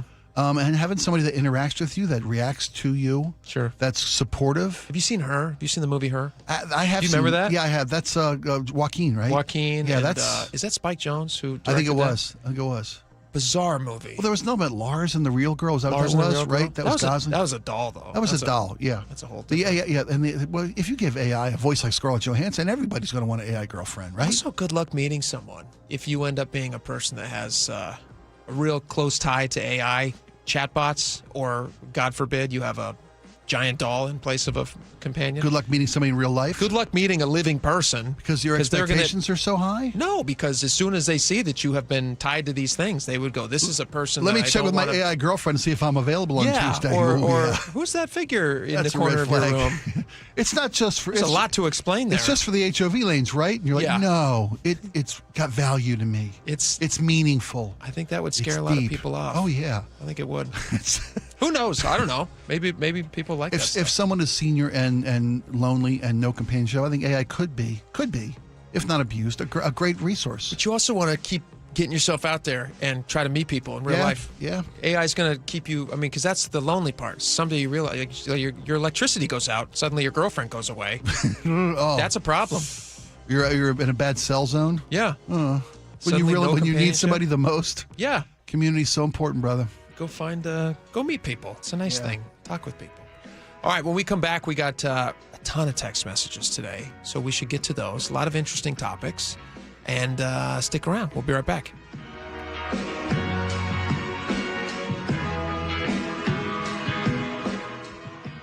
Congratulations to KIRO News Radio's Charlie Harger and digital content producer Patrick Janasek, nominated for a Northwest Emmy Award for investigative reporting. It began with a question from the community. It seemed almost too stunning to be true. KIRO News Radio is honored to be the only radio station nominated for the prestigious Emmy Award as part of our commitment to impactful storytelling across every platform, reaching into the communities we serve on KIRO News Radio, 97.3 FM. Folks, this is Spike O'Neill for Aegis Living. You know, the decision on assisted living could be one of the most difficult decisions you ever have to come across. Doesn't have to be, though. Here's what I wish someone had told me sooner. Aegis Living, aegisliving.com. Forget what you think you know about senior living. We're talking about luxury communities, resort-level amenities, and a community that cares for and cares about your loved ones. We're talking Best of Western Washington, voted #1 in the nation of 60,000 reviews by Senior Living Magazine. Go to aegisliving.com/spike and schedule a visit today. There's no obligation, and when you do, you'll turn to whoever you're with and you'll say, this must be the place, because it is. aegisliving.com/spike. Your old furnace ain't nice, and your toes are like ice. DayandNight.net. This month, Day and Night gives you a free furnace with the installation of an AC or heat pump. If you're not sure your furnace will make it through another winter, call us to install a proper, long-lasting, efficient heating system backed by our lifetime workmanship guarantee, so you won't be left out in the cold. Install an AC or heat pump and get a free furnace from Day and Night Plumbing, Heating, Cooling, and Electric. DayandNight.net. Wait, everything on this IHOP value menu is just $6? I told you it was amazing. A huge plate of pancakes, bacon, and eggs is just $6. Wow. There's also French toast, a ham and cheese omelet, and oh, they got a BLT and fries now. Okay, we're coming here every day. You don't have to tell me twice. Feast for just $6 with the IHOP value menu. $7 in some locations, available every day for a limited time at participating restaurants in the U.S. Hours may vary. No substitutions. Not valid with other discounts or promotions. Prices may vary. I'm Ed Evans, CEO of Consumer Cellular. No, we're not one of the big guys. Truth is, we don't want to be. If you're over 50, Big Wireless probably has you paying for more data than you might need. You could be throwing away thousands over a lifetime. Our entry-level data plans start at just $20 a month. And for a limited time, switch and get your second month free. Call 1-888-FREEDOM, visit consumercellular.com or a store near you and get your second month free today. Plans include $5 credit for auto-pay and e-billing. See site for additional details. When it comes to financial planning, women often face different realities. For some, years were spent caregiving or raising children. Others were growing careers. Yet so often, investments and tax decisions were set aside or handled by someone else. And statistically, women live longer. Over the next 20 years, trillions will transfer to women, only after the loss of a spouse. And suddenly, they're expected to make these complex decisions alone. That's why I created Growing Her Wealth. I'm Danielle Meister, a wealth advisor at Madrona Financial and CPAs. This initiative was built to empower women and integrate investments, tax strategy, and estate planning all under one roof. This is for men as well, husbands and wives, to ensure a coordinated long-term plan. It's about elevating family stewardship. If you or someone you love wants thoughtful guidance in a professional, supportive environment, join me at an upcoming seminar or webinar. Visit growingherwealth.com to reserve your seat today. Growing Her Wealth, Financial confidence on your terms. Madrona Financial Services is an SEC registered investment advisor. I had pain. I had numbness in my feet. That pain and that numbness just got worse and worse and worse as time went on. This is Greg describing life with neuropathy. I went to 5 podiatrists, tried different treatments, tried different orthotics, tried different shoes, had cortisone shots in the tops and the bottoms of my feet. Saw a neurologist. All my medical doctors said, can't help you. Live with the pain. You're not going to be able to sleep. This is your life. And then I just gave up until I found Sound Pain Solutions. I'm Dr. Mark Shelley, a chiropractic physician and board-certified functional neurologist at Sound Pain Solutions. Our neuropathy treatments can rehabilitate damaged nerves. We use FDA-cleared, non-surgical, drug and pain-free procedures that help neuropathy sufferers like Greg find relief. I feel better. I mean, just feeling better is huge. If you experience numbness, shooting or burning pains, or loss of balance, call us. Sound Pain Solutions, 855-996-0025 or click soundpainsolutions.com. Whether you've done a few things already or you're just beginning to plan for your retirement, it's never too late to make sure you have everything covered. Elder law attorney Rajiv Nagayach joins me. You have an opportunity coming up that will really help answer some important questions, don't you? We do, and every month we take 3 or 4 opportunities to go to the communities and educate people about what proper retirement planning is. The notion of retirement planning around having a hodgepodge plan, working with a financial planner, a lawyer, a CPA, a doctor, those pieces by themselves are not going to give you the results you want in retirement. Among other things, you and the LifePoint Law team want to teach us about the Safe Harbor Trust. The single biggest financial threat in retirement is an uncovered medical illness. A Safe Harbor Trust, it should be a must in most of these estates, but is not. Be a part of the next seminars in Olympia on April 9th or Federal Way on April 11th. Attendance is free, and the information will save you thousands. Sign up now at lifepointlaw.com. lifepointlaw.com. File now with TurboTax on Intuit Credit Karma. They'll find every credit and deduction or your money back. File today the easy way in the Credit Karma app. Everyday students stay after school for sports, clubs, and tutoring, many on empty stomachs. Safeway and Champions of Change offer grants for after-school meal programs. Schools must apply by April 8th at championsofchangefoundation.org and click Nourishing Champions. I'm Carolyn Osorio, the host of the Shadow Girls podcast, a deep dive into the Green River Killer investigation and the only known survivor. He got both hands on my neck. I couldn't do nothing. Rebecca did do something. It was her tip that proved pivotal in the arrest and conviction of Gary Ridgway. Join us on April 9th for a true crime event, the behind-the-scenes story of how an imperfect witness finally got her reward. Tickets available right now at nwcave.org.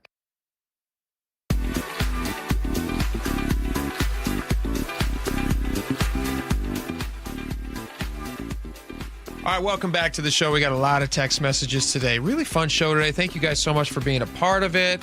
Why don't we start us off? Laura, go for it.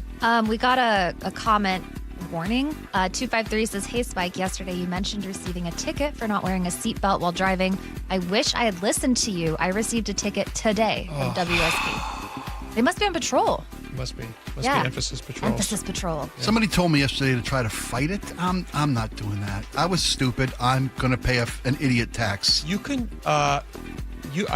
did you get the ticket already? Yeah. What are your options? Do you have a deferment option? Because sometimes when you get something and maybe that's just for speeding, I don't know. But if you haven't gotten something in like 7 years, I haven't gotten a ticket in about 13 years. I would look and see. There's a deferment option sometimes where you can say, I want to basically say, put me down on the record as I promised to not do anything for another 7 years. I've used determinants before, and if you do get a fine, you get them both. Yeah, but you have to ride you're going to clean get this for one 7 for years. sure. They told me I could pay it. I could option for a payment plan. Yeah. I could contest it and ask for a court date, or I could admit guilt, or I could say I did it, but there were circumstances, or deny that you did it at all. Those are my 4 options: lie or pay. Well, no, you have circumstances. The nipple piercings. Oh, yeah.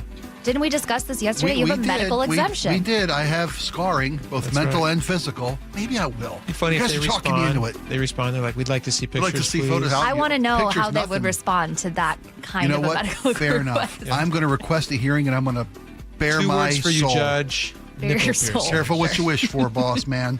All right, on the Trump-Iran deal, Ryan says, Iran is crazy. Trump is crazy like a fox. Fight fire with fire. Benny, the tugboat expert, says, I really believe that had he carried out his threat, the military would have refused. Again, this is the threat to wipe out the civilization. The entire civilization, yeah. Marion Edmonds says hyperbole is not a diplomatic tool. A threat to annihilate an entire country's peoples, hyperbole or not, is a war crime, particularly when the one giving the threat has a nuclear arsenal. Let's see here. On what do you want to do, Spike? Highways? Sure, yeah. Why we pay more and get less. Sure. 253 says, I regularly drive Washington, Oregon, California, Idaho, Montana, Nevada. Thousands of miles in each. Washington roads are absolutely the worst by a huge margin. WSDOT workers either don't know how, don't care, or are not allowed to repair roads correctly. I want to be very careful that I would not put this on WSDOT workers, just as whenever we complain about Washington State Ferry System. Right. I'm not putting this on the people who work on the boats. It ain't the boots on the ground or the guys on the dock. Yes. They're there to do a job, and they can only do what they're told to do. It's the management of those jobs that is done by the bureaucrats. Right. Bingo. Who I don't think have a clue what to do. And I'm not even trying to be mean to them by calling them idiots, which is why I won't. I'll just say that why don't you go visit Oregon or one of the states where they seem to be having more luck at this. Buy them a beer. What are you guys doing different? Do something, yeah. Right. Go have a hazy IPA with somebody in Oregon and ask how you're doing your road so good. And then get a designated driver. And get it done, yeah. Dinah and Everett says, where are all the tax dollars going? That's a great question because we collect an unbelievable amount of money for these roads. And if they're not being fixed, then where is the money going? Great question. 253 has a theory. Regarding spending on roads, it's not going to the roads, it's lining pockets. I'm totally not against, we've obviously fraud is a big story these days. Sure is. It's happening everywhere. I totally believe that it could be happening also in the mismanagement of our road systems. Whatever they're going to do, just get the roads fixed and stop taking so much of our money. That would be my wish.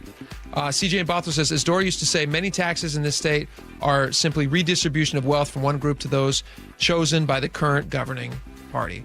Yeah, I agree with that. On older adults being lonely, Joel in Big Lake says, now I'm going to catch crap at work for singing along with the Golden Girls theme. Thanks, guys. That is a catchy theme. Oh, B Improv says, I'm 46. I'll be on the streets by 60 because of the cost of living. It is very expensive. It can be I would highly recommend, if you can, not living in Seattle. Seattle's very expensive. Rent in Seattle is insane. Yeah, it is. Rent everywhere is kind of insane, though. Even you go all the way up to Marysville, you go down south, it's just expensive. Let's see. Stephen Anacorda says maybe that 72-year-old guy could take a few lessons from Bill Belichick. Oh, and find a young... Find this 22-year-old? I don't think Bill Belichick's going to be... He's not looking for roommates for rent. No. For aerobics. Do you want to do one more from the toilet paper shortage, Spike, very quickly? Oh, do the last one. Do the last one. Go sure. for it. Doug in Mount Vernon says, the Charmin Bears, only you can prevent toilet paper fires. Perfect. Yeah. Perfect. It's a good image. Thank you guys so much for hanging with us today. I'm heading off on spring break for a few days, but Spike, you and Laura, you guys will be back tomorrow? Back tomorrow. We will. We'll be here for you. Yeah. All right. They will see you then. Have a great rest of your day. Bye-bye.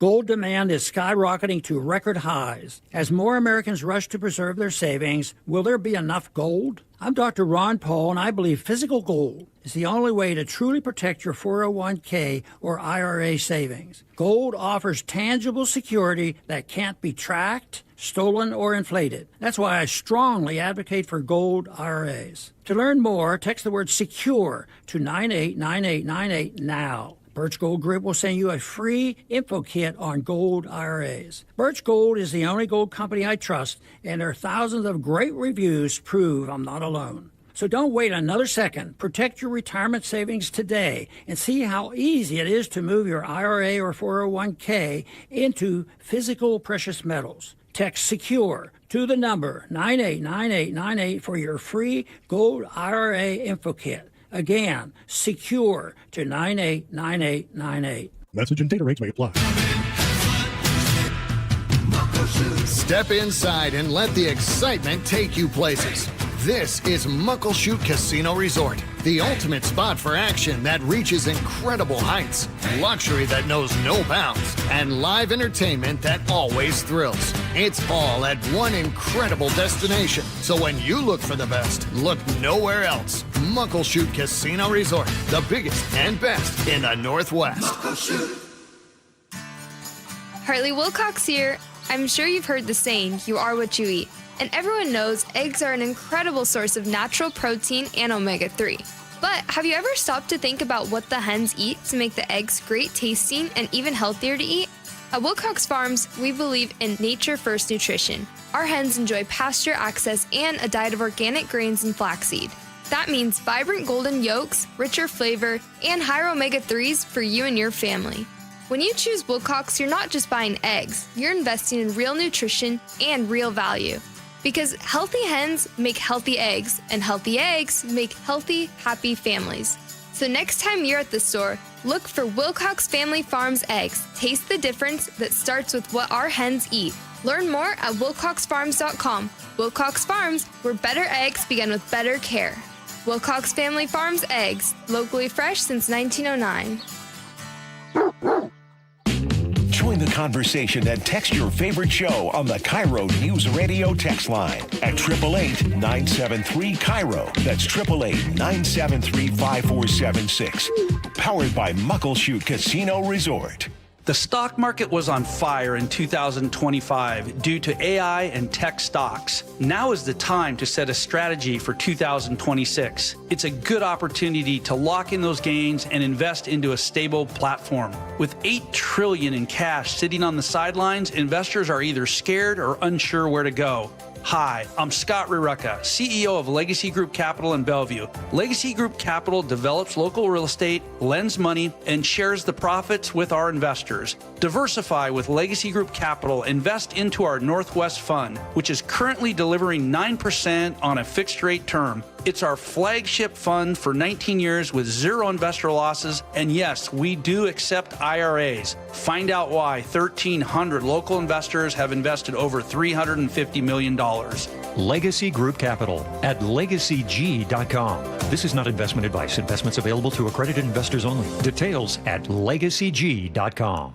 You can count on the Seattle Times for trusted local news and information. The Seattle Times is one of the few independent, locally owned news organizations in the country right here in the Pacific Northwest. Take a closer look with the Seattle Times. Dig into investigative journalism that holds those in power accountable. Discover a new perspective. Gain a